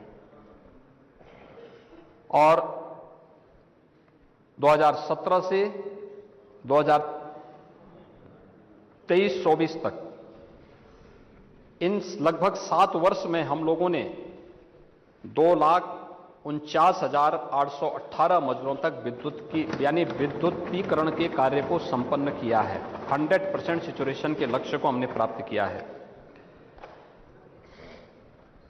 12 से 17 के बीच में केवल 8,44,000 विद्युत कनेक्शन दिए गए। 17 से अब तक 1,65,00,000 विद्युत के कनेक्शन उपलब्ध करवाए गए, यानी 20 गुना है। समाजवादी पार्टी के कालखंड से 20 गुना अधिक दिया गया। 2017 के पहले विद्युत का कोई अता पता नहीं था, लेकिन 2017 के बाद ग्रामीण क्षेत्र में 18 घंटे, तहसील मुख्यालयों में 21 से 22 घंटे और जनपद मुख्यालयों में 23 से 24 घंटे की विद्युत की आपूर्ति हम लोग अनवरत कर रहे हैं। 17 के पहले प्रदेश में 288 मेगावाट सोलर ऊर्जा केवल बन पाती थी, उसका प्रोडक्शन होता था। वर्तमान में यह लगभग 2600 मेगावाट हो गई है, यानी केवल सोलर एनर्जी के ही क्षेत्र में हमने 10 गुना से अधिक वृद्धि की है। और मुझे बताते हुए प्रसन्नता है, अयोध्या और काशी को सोलर सिटी के रूप में विकसित किया जा रहा है। बुंदेलखंड एक्सप्रेसवे को सोलर एक्सप्रेसवे के रूप में विकसित करने की कार्रवाई हमारी चल रही है और अभी अयोध्या में 10 किलोमीटर लंबे मार्ग को सोलर स्ट्रीट लाइट से प्रकाशित करने का काम भी सरकार ने किया है। महोदय, अन्नदाता किसानों के बारे में भी सरकार ने अपने कार्यक्रम को तेजी के साथ आगे बढ़ाया और ये सरकार तो अन्नदाता किसानों के लिए ही समर्पित रही है। हमारी सरकार की पिछली सरकार जब मार्च 17 में आई तो पहले कैबिनेट में हम लोगों ने प्रदेश के अंदर 86 लाख लघु और सीमांत किसानों के 36,000 करोड़ रुपए के ऋण माफी के कार्यक्रम से ही शुरुआत की थी। किसानों के लिए पिछले 10 वर्ष में डबल इंजन सरकार ने मोदी जी के नेतृत्व में और पिछले 7 वर्ष में यूपी के अंदर हमारी सरकार ने जो कार्य किया, लगभग 23 लाख हेक्टेयर लैंड को तो प्रधानमंत्री कृषि सिंचाई योजना के माध्यम से अतिरिक्त सिंचाई की क्षमता उपलब्ध करवाई। प्रदेश के अंदर हम लोगों ने प्रधानमंत्री किसान सम्मान निधि के माध्यम से किसानों को 2,62,00,000 किसान इससे सीधे सीधे लाभान्वित हुए हैं। और कृषि विकास दर को अगर आप देखेंगे तो 2016-17 की तुलना में 16-17 में जो कृषि विकास की दर थी 6.6 थी, आज 22-23 में वो बढ़कर के 18.2% पहुंची है। लगभग 3 गुना बढ़ी है। ये उत्तर प्रदेश की वर्तमान स्थिति जो सरकार के द्वारा थोड़ा भी प्रोत्साहन दिया गया उसके परिणाम सामने आए हैं। और इस चालू पेराई सत्र में हम लोगों ने अन्नदाता किसानों का सम्मान बढ़ाते हुए गन्ना मूल्य भी बढ़ाया है। 350 रुपये से 370 रुपये प्रति क्विंटल किया है। गन्ने की अगेती जो प्रजाति है उसके नाम पर और 20 रुपये प्रति क्विंटल के हिसाब से उसको बढ़ाने का काम किया है। 16-17 में जो गन्ने का क्षेत्रफल था जो मात्र 20 लाख हेक्टेयर था, आज 23-24 में वो बढ़कर के लगभग 29.66 लाख हेक्टेयर बढ़ा है। यानी सरकार ने अनुकूल माहौल दिया तो उसमें बढ़ोतरी हुई। गन्ने का उत्पादन आज 1486 लाख टन से बढ़कर के 2492 लाख टन यहां पे हो चुका है। और प्रदेश के अंदर इसी प्रकार से अगर आप देखेंगे गन्ना मूल्य के भुगतान को लेकर के 1995 से लेकर के 2017 तक, महोदय 1995 से 2017 तक 22 वर्ष में 2,13,000 करोड़ रुपए का गन्ना मूल्य का भुगतान हुआ था। 2,13,000 करोड़ रुपए का। और जनवरी 24 तक हमारी सरकार आने के बाद हम लोगों ने अब तक 2,33,793 करोड़ रुपए का गन्ना मूल्य का भुगतान किया है। यानी 22 वर्ष में जितना उससे ज्यादा हम मात्र 7 वर्ष में अन्नदाता किसानों के खाते में सीधे पैसा दे चुके हैं। आज प्रदेश में 120 चीनी मिलें हमारी वर्तमान में क्रियाशील हैं और प्रदेश में लगातार इस क्षमता को बढ़ाया जा रहा है। महोदय 17 के पहले बिचौलियों के भरोसे खेती किसानी को छोड़ दिया गया था, लेकिन हमारी सरकार आने के बाद किसानों के जीवन में परिवर्तन लाने के लिए अनेक प्रयास प्रारंभ हुए। सरकार आई, हम लोगों ने उन राज्यों में जहां पर प्रोक्योरमेंट की पॉलिसी है, 17 के पहले प्रोक्योरमेंट की पॉलिसी यूपी में नहीं थी, बिचौलियों के माध्यम से खरीदा जाता था। चौधरी लक्ष्मी नारायण जी के नेतृत्व में हमने टीम भेजी थी।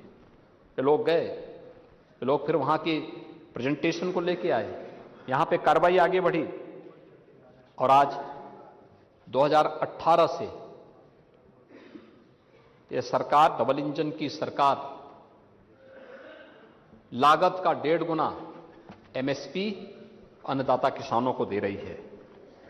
गेहूं में 2017-18 से 2023 तक 47,90,000 किसानों को 225 लाख मैट्रिक टन धान खरीद पर 41,300 करोड़ रुपए से अधिक का भुगतान सीधे उनके बैंक खाते में सरकार कर चुकी है, जो 2017 के पहले की सरकारों की तुलना में कई गुना अधिक है।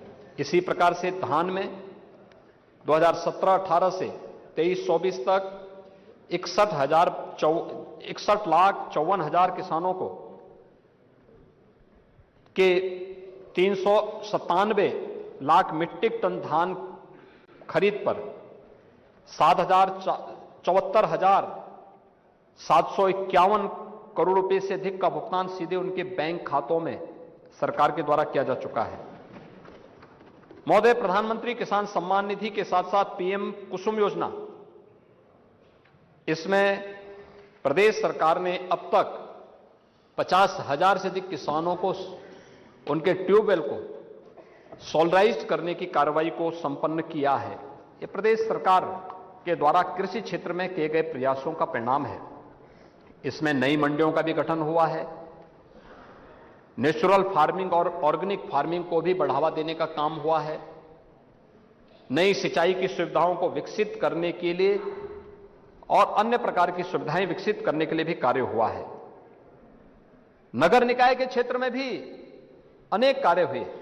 3 नगर निगम, अयोध्या, मथुरा वृंदावन और शाहजहांपुर नगर निगम का गठन हुआ। 113 नए नगर निकायों का गठन कुल किया गया। 17 स्मार्ट सिटी को सेफ सिटी के रूप में बदलने की कार्रवाई युद्ध स्तर पर आगे बढ़ी है। प्रधानमंत्री स्वनिधि योजना में, जिसमें पहली बार प्रधानमंत्री जी की प्रेरणा से पूरे देश के अंदर भी और प्रदेश में भी पीएम स्वनिधि योजना में स्ट्रीट वेंडर, चाहे वह ठेला खोमचा रेहड़ी लगाने वाले लोगों के व्यवस्थित पुनर्वास और ब्याज मुक्त ऋण उन्हें उपलब्ध करवाने का कार्य हुआ है। और प्रदेश में 17,34,000 से अधिक पटरी व्यवसायियों ने 2,317 करोड़ रुपए इसके माध्यम से प्राप्त किए हैं। ग्रामीण और शहरी क्षेत्र में ओडीएफ प्लस के लक्ष्य को हमने प्राप्त किया है। चिकित्सा स्वास्थ्य के क्षेत्र में भी बेहतरीन कार्य हुआ है। न केवल 1 डिस्ट्रिक्ट 1 मेडिकल कॉलेज के कार्य को एक नई गति प्राप्त हुई है, बल्कि मलेरिया है, इंसेफ्लाइटिस है, डेंगू है, कालाजार है, चिकनगुनिया है, इस प्रकार की बीमारियों पर प्रभावी नियंत्रण करने में भी सरकार ने सफलता प्राप्त की है। प्रदेश के अंदर जो मुख्यमंत्री आरोग्य मेला लग रहे हैं, हर रविवार को लगते हैं और अब तक लगभग 12.5 करोड़ से अधिक रोगी इससे लाभान्वित हुए हैं। हर जिले में आज डायलिसिस सेंटर स्थापित हुए हैं, वहां से उनको बेहतरीन सुविधा प्राप्त हो रही है। और उसी का परिणाम है कि 2012 से 17 के बीच जो मातृ मृत्यु दर 285 थी, आज वह घट करके लगभग 165 से 167 के बीच में है। शिशु मृत्यु दर जो 48 प्रति हजार थी, आज वह घट करके 38 प्रति हजार हो गई है। प्रदेश में अभी यूनियन बजट आया है और केंद्र के इस बजट में आयुष्मान भारत योजना में आंगनबाड़ी और आशा बहनों को शामिल किए जाने का निर्णय हुआ है। ये प्रदेश की भी लाखों आंगनबाड़ी और आशा बहनें इससे लाभान्वित होने जा रही हैं। महोदय, स्कूली शिक्षा का भी कायाकल्प हुआ है। आपने देखा होगा कि समाजवादी पार्टी की सरकार में, वैसे भी वह सरकार तो शिक्षा से उनका कोसों तक संबंध नहीं था, लेकिन प्रदेश सरकार ने 2017 में स्कूल चलो अभियान प्रारंभ किया। बेसिक शिक्षा परिषद के स्कूलों में पढ़ने वाले बच्चों को uniform, bag, books, shoes, socks, sweater ये सभी उपलब्ध करवाए। ऑपरेशन कायाकल्प में मैंने इसी सदन में माननीय सदस्यों का भी आह्वान किया था। समाज के मानिंदों ने भी इसमें सहभागी बनकर के कार्य किया और आज मुझे बताते हुए प्रसन्नता है कि बेसिक शिक्षा परिषद में आज 1,92,00,000 बच्चे इन स्कूलों में अध्ययन कर रहे हैं। अगर हम 17 से पहले की तुलना करें तो 40 लाख से अधिक बच्चों की वृद्धि हुई है। कोरोना बीच में 3 वर्ष हम लोगों को कोरोना से जूझना पड़ा था। ऑपरेशन कायाकल्प में 1,32,500 से अधिक विद्यालयों का ऑपरेशन कायाकल्प हुआ है और हर बेसिक शिक्षा परिषद के विद्यालय में 2-2 टैबलेट भी उपलब्ध कराए गए हैं और साथ साथ वहां पे स्मार्ट क्लासेस लगाने की प्रक्रिया भी प्रचलित है। 925 परिषदीय विद्यालयों को पीएम श्री योजना में आच्छादित करने की कार्रवाई, 57 मुख्यमंत्री मॉडल कंपोजिट विद्यालय स्वीकृत किए गए हैं और बहुत शीघ्र हम इन कार्यक्रमों को आगे बढ़ाने जा रहे हैं, जो बहुत ही अच्छे ढंग से अटल आवासीय विद्यालय की तर्ज पर इन विद्यालयों को चलाने की कार्रवाई को हम आगे बढ़ाने जा रहे हैं। माध्यमिक शिक्षा में भी प्रोजेक्ट अलंकार योजना के अंतर्गत राजकीय विद्यालयों में बृहद निर्माण के लिए 500 करोड़ रुपए से अधिक की धनराशि स्वीकृत की गई है।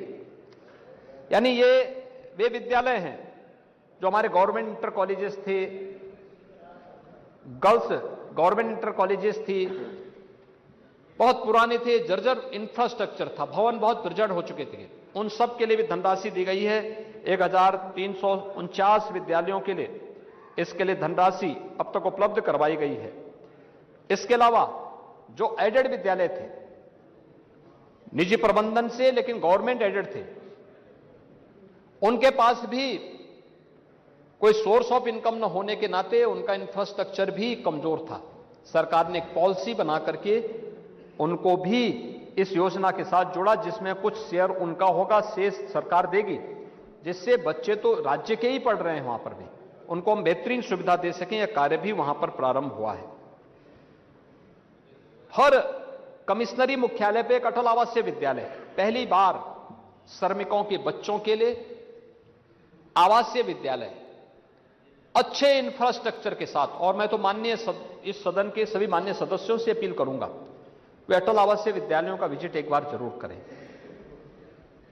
उसमें दो ही श्रेणी है, एक रजिस्टर्ड श्रमिकों की है और एक कोरोना कालखंड में जो बच्चे निराश्रित हो गए थे, उन बच्चों को वहां पर प्रवेश दिया गया है।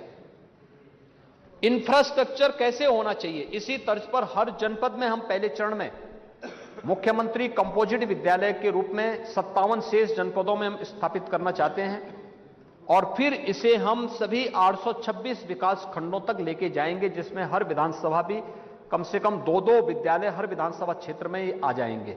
तो यह एक मॉडल होगा शिक्षा का आने वाले समय में, क्योंकि शिक्षा के बगैर किसी बड़े लक्ष्य को प्राप्त नहीं किया जा सकता। और इस कार्यक्रम को बढ़ाने के लिए सरकार पूरी प्रतिबद्धता के साथ काम कर रही है, और अटल आवासीय विद्यालय को हमने मॉडल बनाया, इसके रूप में लिया है, और आज पूरे देश इस मॉडल को लागू कर रहा है। महोदय, उच्च शिक्षा में मां शाकंभरी विश्वविद्यालय सहारनपुर, राजा महेंद्र प्रताप सिंह राज्य विश्वविद्यालय अलीगढ़ और महाराजा सुहेलदेव राज्य विश्वविद्यालय आजमगढ़। हाँ, तो ये भी हम ही ने खोला, आपने नहीं खोला। मां विंध्यवासिनी राज्य विश्वविद्यालय अलीगढ़ में कौन वाइस चांसलर है? अलीगढ़ में जो वाइस चांसलर हैं वो अनुसूचित जाति के हैं। वर्मा जी, अनुसूचित जातियों के साथ इतना अन्याय मत करिए। एक नहीं, अब मैं ये गिनाने का समय नहीं, जब गिनाना प्रारंभ कर दूंगा ना, आप लोग फिर सामने से मुंह बात नहीं कर पाएंगे। इसलिए अच्छा होगा कि शांति रहे तो अच्छा रहेगा। महोदय, मां विंध्यवासिनी राज्य विश्वविद्यालय मिर्जापुर, मां पाटेश्वरी देवी राज्य विश्वविद्यालय देवीपाटन, और मुरादाबाद में भी एक नए, और साथ साथ कुशीनगर में महात्मा बुद्ध कृषि और प्रौद्योगिकी विश्वविद्यालय की स्थापना की कार्रवाई हमारी वर्तमान में गतिमान है।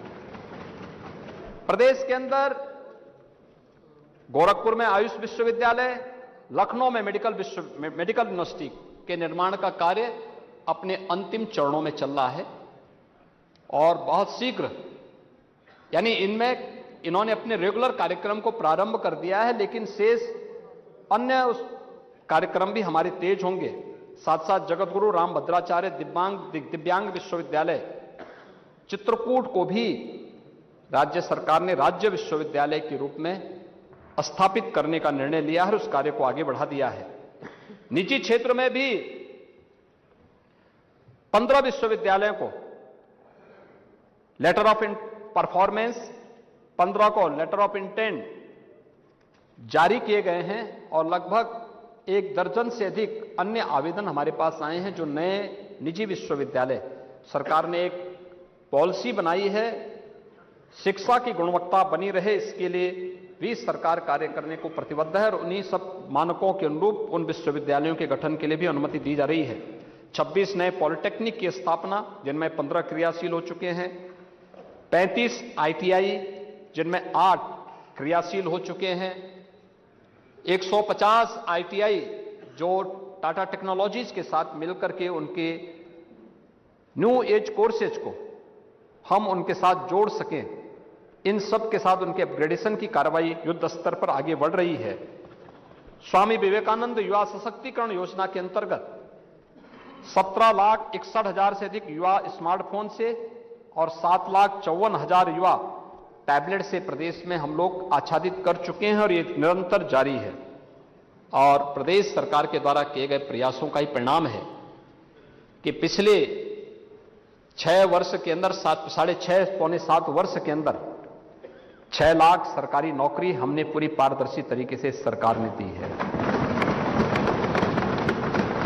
प्रदेश में 2 करोड़ से अधिक नौजवानों को प्रदेश में ही नौकरी और रोजगार की सुविधा भी उपलब्ध करवाई है।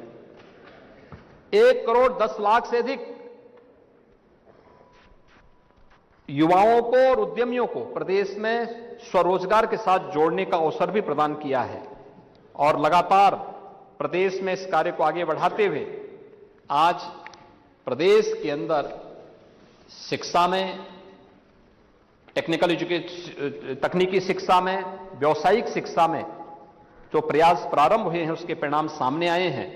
और अभी हमारे श्रम और सेवायोजन विभाग और व्यावसायिक शिक्षा विभाग ने मिलकर के यूपी के स्किल मैन पावर की डिमांड न केवल उत्तर प्रदेश में और देश में बल्कि दुनिया में भी हो रही है। 5,000 युवा उत्तर प्रदेश के अभी इजराइल के लिए गए हैं और इजराइल के लिए चयन हुए हैं। इन 5,000 युवाओं को जिन्होंने ITI की है और इन सभी युवाओं को वहां पर इन सभी युवाओं के लिए चयन की प्रक्रिया पूरी होने के साथ महोदय जो सुविधा वहां मिलेगी, वहां की गवर्नमेंट स्वयं इसमें इन्वॉल्व हो रही है और प्रक्रिया को आगे बढ़ाते हुए लॉजिंग फूडिंग फ्री और उसके बाद भी 1.25 लाख से लेकर 1.5 लाख रुपए हर महीने उन युवाओं को वहां प्राप्त होंगे। बेफस से काम प्रारंभ करने के दिन से उनको प्रारंभ होने जा रहा है। यहां दोनों सरकारें इस संबंध में उनके साथ जुड़ रही हैं जिससे उनके हितों को संरक्षित भी किया जा सके और प्रदेश के युवाओं को बेहतरीन सुविधा भी उपलब्ध कराया जा सके। यह आज वहां पर प्रदेश ने वहां पर उन युवाओं के लिए किया है और अभी अन्य तमाम देशों में इस प्रकार की मांग प्रदेश में हो चुकी है, हो रही है और दुनिया में हो रही है। ये एक नए भारत के नए उत्तर प्रदेश की बात हम सबके सामने है। महोदय, पिछले 7 वर्ष में जो कार्य प्रारंभ हुआ प्रदेश में, हमने एक निश्चय के साथ, एक दृढ़ संकल्प के साथ हम लोग आगे बढ़े थे और लोक मंगल की जिस अवधारणा को लेकर के सरकार आगे बढ़ी थी, वह संकल्प और वह दृढ़ता हर एक क्षेत्र में हम सबके सामने देखने को मिला और परिणाम हमारे सामने है। आज नीति आयोग के जो सर्वे क्या कहते हैं कि 6 करोड़ लोग प्रदेश में बहुआयामी गरीबी रेखा से ऊपर उठे हैं। एक नए उत्तर प्रदेश की तस्वीर है। देश के अंदर 24 करोड़ लोग, 24 से 25 करोड़ लोग बहुआयामी गरीबी से ऊपर उठे हैं, तो 6 करोड़ उसमें उत्तर प्रदेश के हैं। ये चीजें दिखाती हैं। इसमें प्रदेश के अंदर 17 से अब तक 55,83,000 से अधिक गरीबों को बिना भेदभाव के आवास की सुविधा उपलब्ध करवाई गई। इसमें किसी की जाति, किसी का मत और किसी का मजहब नहीं देखा गया, जिसमें ग्रामीण और शहरी दोनों क्षेत्रों में सुविधा उपलब्ध करवाने का कार्य हुआ है। सामाजिक सुरक्षा में वृद्धावस्था पेंशन 55 लाख वृद्धजनों को इस सुविधा का लाभ दिया जा रहा है। 11 लाख दिव्यांगजनों को 1,000 रुपए पेंशन की सुविधा का लाभ उपलब्ध कराया जा रहा है। इसके अलावा 1 करोड़ 75 लाख से अधिक जो परिवार हैं उज्ज्वला योजना से आच्छादित हुए हैं और उनको दीपावली और होली में प्रदेश सरकार फ्री में रसोई गैस का सिलेंडर भी उपलब्ध करवा रही है। महोदय, ये सुविधाएं पूरे देश के अंदर जिस रूप में आगे बढ़ाया गया है वह आज हम सबके सामने है और आज इसी का परिणाम है कि प्रदेश ने ODF और ODF प्लस के लक्ष्य को सफलतापूर्वक प्राप्त करते हुए देश के अंदर एक स्थान बनाया है। प्रधानमंत्री स्वामित्व योजना में जहां पर जिसका आवास है उसी गांव में उसे स्वामित्व का लाभ मिलेगा। इस कार्रवाई को हम लोगों ने प्रदेश के अंदर भी प्रधानमंत्री स्वामित्व योजना में अब तक हम लोग प्रदेश के अंदर 90,866 गांवों में ड्रोन सर्वेक्षण का कार्य पूरा कर चुके हैं। 75,78,000 से अधिक घरौनी हम लोगों ने वितरित कर दी है, उन परिवारों को उपलब्ध करवा दिया है और प्रदेश के अंदर आज टेक्नोलॉजी का बेहतर उपयोग करते हुए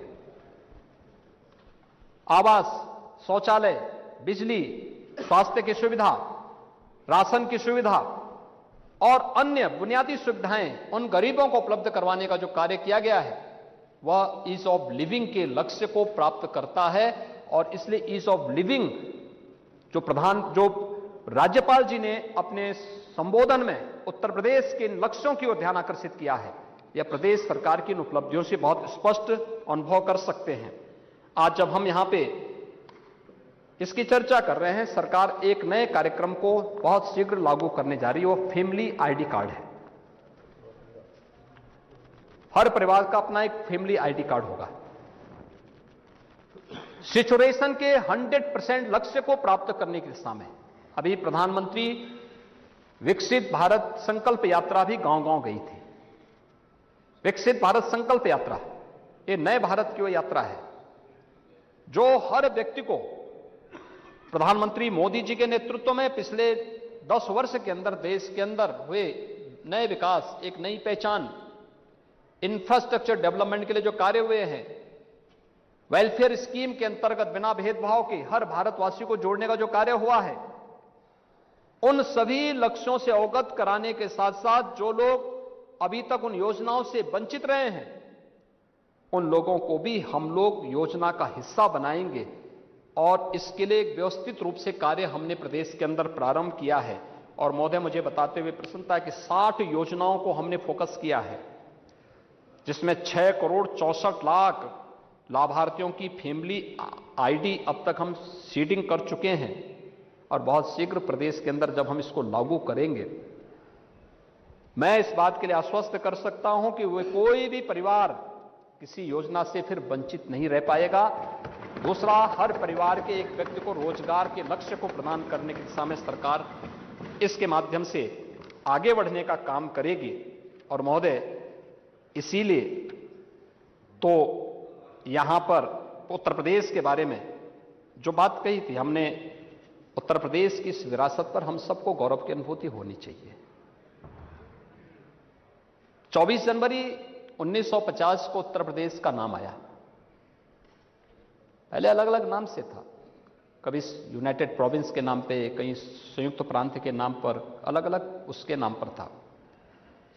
और यह राज्य इतने दिनों से था, लेकिन ये हमारा सौभाग्य है कि 2018 में तत्कालीन माननीय राज्यपाल श्री राम नाईक जी ने मुझे पत्र लिखा। उन्होंने कहा कि राज्य को अपनी स्थापना दिवस के कार्यक्रम को भी आयोजित करना चाहिए। मैं उनके साथ पास गया था, मैंने उनसे बातचीत भी की और फिर उत्तर प्रदेश ने 24 जनवरी 2018 को अपना पहला स्थापना दिवस का आयोजन किया था। और मुझे बताते हुए प्रसन्नता है कि हमने अपने पहले स्थापना दिवस में जो योजना लागू की थी वह थी 1 डिस्ट्रिक्ट 1 प्रोडक्ट की।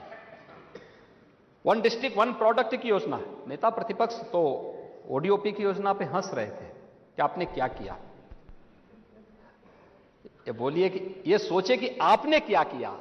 हमने तो उसको पहचान दिलाई है, और पहचान ही नहीं दिलाई है, हमने उसको मार्केट के साथ जोड़ा है, हमने उसको टेक्नोलॉजी के साथ जोड़ा है, हमने उसको पैकेजिंग के साथ जोड़ा है, हमने उसको एक्सपोर्ट के साथ जोड़ा है। आज 1 डिस्ट्रिक्ट 1 प्रोडक्ट प्रदेश के अंदर 2 लाख करोड़ रुपए से अधिक का 1 डिस्ट्रिक्ट 1 प्रोडक्ट आज दुनिया के मार्केट में पहुंच रहा है। ओडीओपी 2018 में विश्वकर्मा श्रम सम्मान, हमारे परंपरागत जो हस्तशिल्पी और कारीगर थे, आपने क्या किया। पीडीए में आप चाचा को भी भूल गए और गांव के नाव को, धोबी को, मोची को, गांव के हलवाई को, गांव की, यानी ये सब क्या पीडीए के पार्ट नहीं थे क्या। इसीलिए जब अवसर मिला तो किए कुछ नहीं। आज पीएम विश्वकर्मा के माध्यम से भी और मुख्यमंत्री विश्वकर्मा श्रम सम्मान के माध्यम से भी 16-17 ऐसी ग्राम स्वराज की राष्ट्रपिता महात्मा गांधी की परिकल्पना को साकार करने वाली, आत्मनिर्भर गांव की परिकल्पना को साकार करने वाली इन सभी हस्तशिल्पियों के लिए पीएम विश्वकर्मा योजना 2019 से उत्तर प्रदेश चला रहा है, जिसमें उनका प्रशिक्षण, उनको टूल किट उपलब्ध कराना, बैंकों से सस्ते में लोन दिलाना। और इस बजट में तो खन्ना जी ने एक नई घोषणा की है एमएसएमई विभाग के माध्यम से कि हमको ब्याज मुक्त ऋण भी उपलब्ध कराएंगे। इसकी चर्चा हम बजट में करेंगे। 2020 में महिला सशक्तिकरण के लिए मिशन शक्ति का कार्यक्रम उत्तर प्रदेश ने प्रारंभ किया, जो देश के अंदर एक मॉडल बन रहा है। 2021 में हमने प्रदेश के अंदर आजादी के अमृत महोत्सव के कार्यक्रम का शुभारंभ किया था और 22 में युवाओं के सशक्तिकरण, तकनीकी दिशा से सक्षम बनाने के कार्यक्रम को हम लोगों ने प्रारंभ किया। और आज उत्तर प्रदेश जिस रूप में देखा जा रहा है, कई स्कीम उत्तर प्रदेश की ऐसी हैं जो आज देश के अंदर मॉडल के रूप में मानी जा रही हैं। ओडीओपी भी, पीएम विश्वकर्मा भी, मिशन शक्ति भी, अटल आवासीय विद्यालय भी, 75,000 से अधिक हमारे पारंपरिक हस्तशिल्पी और कारीगर ऐसे हैं जिनको प्रशिक्षण अब तक और टूल किट से जोड़ा गया है, जिन्हें टूल किट शासन ने उपलब्ध करवाया है। और हर वर्ष इस दिवस के अवसर पर हम अपने 2 विभूतियों को या 5 तक के 5 विभूतियों को, 2 विभूतियों को सम्मानित करते हैं। और मुझे प्रसन्नता है कि इस वर्ष हम लोगों ने चंद्रयान मिशन के साथ जुड़ी हुई लखनऊ की बेटी, जो इसरो में वैज्ञानिक हैं, श्रीमती ऋतु कारिधान को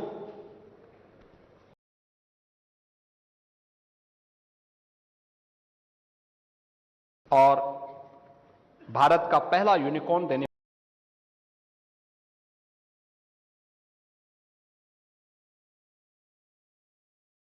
वाले तकनीकी जगत से जो ख्यातिलब्ध नाम है, कानपुर निवासी सी नवीन तिवारी को हम लोगों ने लखनऊ में सम्मानित भी किया उत्तर प्रदेश दिवस के अवसर पर। महोदय, राज्य सरकार अनेक कार्यक्रमों को आगे बढ़ा रही है और उस क्रम में आज राज्यपाल जी ने अपने भाषण के अंत में कुछ बातें भी कही। पता नहीं क्यों नेता प्रतिपक्ष को इस पे चिढ़ है कि उत्तर प्रदेश नंबर 1 पे क्यों आ गया।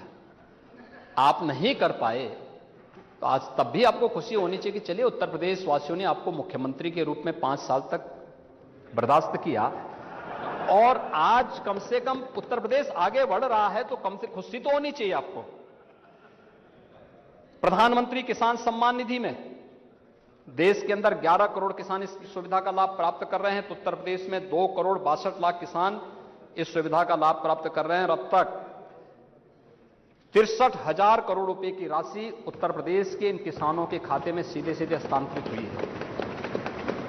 प्रधानमंत्री आवास योजना, देश के अंदर 4 करोड़ परिवारों को इस सुविधा का लाभ प्राप्त हुआ है, तो उत्तर प्रदेश के अंदर 55,83,000 किसानों पर गरीबों को इस योजना का लाभ मिला है।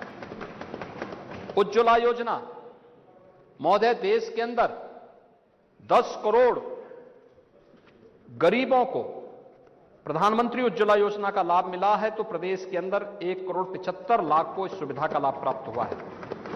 स्वच्छ भारत मिशन में 11 करोड़ शौचालय देश के अंदर बने, तो प्रदेश में भी 2 करोड़ 63 लाख से अधिक शौचालय प्रदेश में बने हैं। देश के अंदर भारत सरकार द्वारा ई श्रम पोर्टल में देश के अंदर 28 करोड़ 62 लाख श्रमिकों ने रजिस्टर्ड किया है अपने आप को, तो प्रदेश में 8 करोड़ 32 लाख है, जो देश में प्रथम है। प्रधानमंत्री जनधन योजना में उत्तर प्रदेश प्रथम, यानी देश के अंदर जितने अकाउंट खुले हैं उनमें से 8 करोड़ 56 लाख उत्तर प्रदेश में खुले हैं। सौभाग्य योजना में उत्तर प्रदेश नंबर 1 करोड़ 58 लाख निःशुल्क विद्युत कनेक्शन उत्तर प्रदेश के अंदर दिए गए। प्रधानमंत्री जीवन ज्योति बीमा योजना उत्तर प्रदेश प्रथम, 1 करोड़ 9 लाख गरीबों को इस योजना से लाभान्वित किया गया। पीएम स्वनिधि योजना देश के अंदर प्रथम, इसमें उत्तर प्रदेश के अंदर 17 लाख 33,132 स्ट्रीट वेंडर को अब तक इस योजना से आच्छादित किया गया है। टूरिस्ट प्रदेश के अंदर जो कुल पर्यटकों का फुटफॉल है, इसमें 43 करोड़ 42 लाख प्रदेश में है, उत्तर प्रदेश में है, जो देश में नंबर 1 पर है। और dedicated freight corridor, railway network हो, नेशनल हाईवेज हो, इन सब में उत्तर प्रदेश, एक्सप्रेसवे में उत्तर प्रदेश आज देश के अंदर नंबर 1 पर है। कैनाल नेटवर्क में उत्तर प्रदेश देश के अंदर नंबर 1 पर है। प्रदेश के अंदर आप डोमेस्टिक इंटरनेशनल एयरपोर्ट में उत्तर प्रदेश देश के अंदर नंबर 1। डिजिटल लेन देन में उत्तर प्रदेश देश के अंदर नंबर 1। गन्ना, चीनी, खाद्यान्न, आलू, हरी मटर, आम, दुग्ध और तिलहन उत्पादन में भी उत्तर प्रदेश देश में नंबर 1 पर है। डीबीटी के भुगतान में देश के अंदर नंबर 1। एमएसएमई उद्यम प्रोत्साहन और उनकी स्थापना में नंबर 1। अटल पेंशन योजना नंबर 1। ई टेंडरिंग प्रणाली में परफॉर्मेंस में उत्तर प्रदेश देश में नंबर 1। जेम पोर्टल से खरीदारी करने में भी उत्तर प्रदेश नंबर 1। ई संजीवनी पोर्टल में मरीजों के इलाज में उत्तर प्रदेश नंबर 1। और प्रदेश के अन्य तमाम उसमें भी उत्तर प्रदेश, चाहे वह ईज ऑफ डूइंग बिजनेस में अचीवर स्टेट के रूप में, सहकारिता विभाग की Skoch order of merit gold award में उत्तर प्रदेश को प्राप्त होता है। ग्राम्य विकास विभाग की कन्वर्जेंस में प्रथम पुरस्कार, ईज ऑफ डूइंग बिजनेस में, लॉजिस्टिक की सुलभता रैंकिंग में उत्तर प्रदेश को अचीवर श्रेणी में स्थान मिला है। देश की पहली रैपिड रेल भी उत्तर प्रदेश के अंदर चली है। और उत्तर प्रदेश देश में ऐसा पहला राज्य है जहां सोलर चरखे से उत्पादित खादी को भी मान्यता देकर के सोलर चरखा बुनकरों को निःशुल्क उपलब्ध करवाने का कार्य हुआ है। नदियों के पुनरुद्धार और जल यानी वाटर कंजर्वेशन के लिए भी उत्तर प्रदेश देश के अंदर नंबर 1 पर है, जिसमें हम लोगों ने कई नदियों को पुनरुद्धार प्रदेश के अंदर किया है। वृक्षारोपण में भी पूरे देश के अंदर उत्तर प्रदेश ही नंबर 1 पर है। और महोदय, ये उत्तर प्रदेश नए भारत का नया उत्तर प्रदेश है, जिसकी पहचान आज देश के ग्रोथ इंजन के रूप में, यानी देश के विकास को ब्रेक थ्रू देने की है। आपने देश के विकास में ब्रेकर बनकर के उत्तर प्रदेश के नौजवानों को पहचान के संकट के में भेज दिया था, लेकिन आज उत्तर प्रदेश देश के विकास को ब्रेक थ्रू दे रहा है। और महोदय, उसी लिए महामहिम राज्यपाल ने अपने अभिभाषण में इन सभी मुद्दों को उल्लेख करके इस 2017 से 23 के बीच में हुई उपलब्धियों के दस्तावेज को अपने अभिभाषण के माध्यम से और भावी योजनाओं को भी संवेद सदन में प्रस्तुत किया है। राज्यपाल जी के अभिभाषण में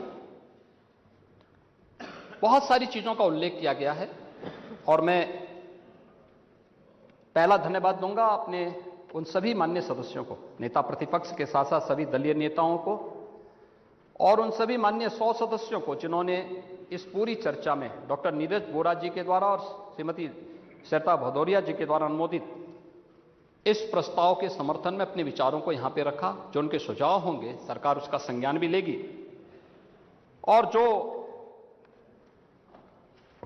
महत्वपूर्ण सुझाव उनके प्रदेश के विकास के लिए होंगे उन सब का हम सम्मान के साथ उसको स्वीकार करते हुए आगे बढ़ेंगे। लेकिन मैं एक बात जरूर कहना चाहूंगा, राज्यपाल जी ने अपनी भाषण में एक बात जरूर कही और वह कही थी कि राम राज्य की अवधारणा को आज साकार होते हुए हम देख रहे हैं। और मैं फिर कहना चाहता हूं, यह देश राम राज्य की अवधारणा को ही स्वीकार करेगा, समाजवाद को कभी स्वीकार नहीं करेगा। राम राज्य, आर्थिक संपन्नता, विकासोन्मुख समाज और राजनीतिक अखंडता का निर्माण ही हम सबका उद्देश्य होना चाहिए और हमें अपनी इस विरासत पर गौरव की अनुभूति भी होनी चाहिए।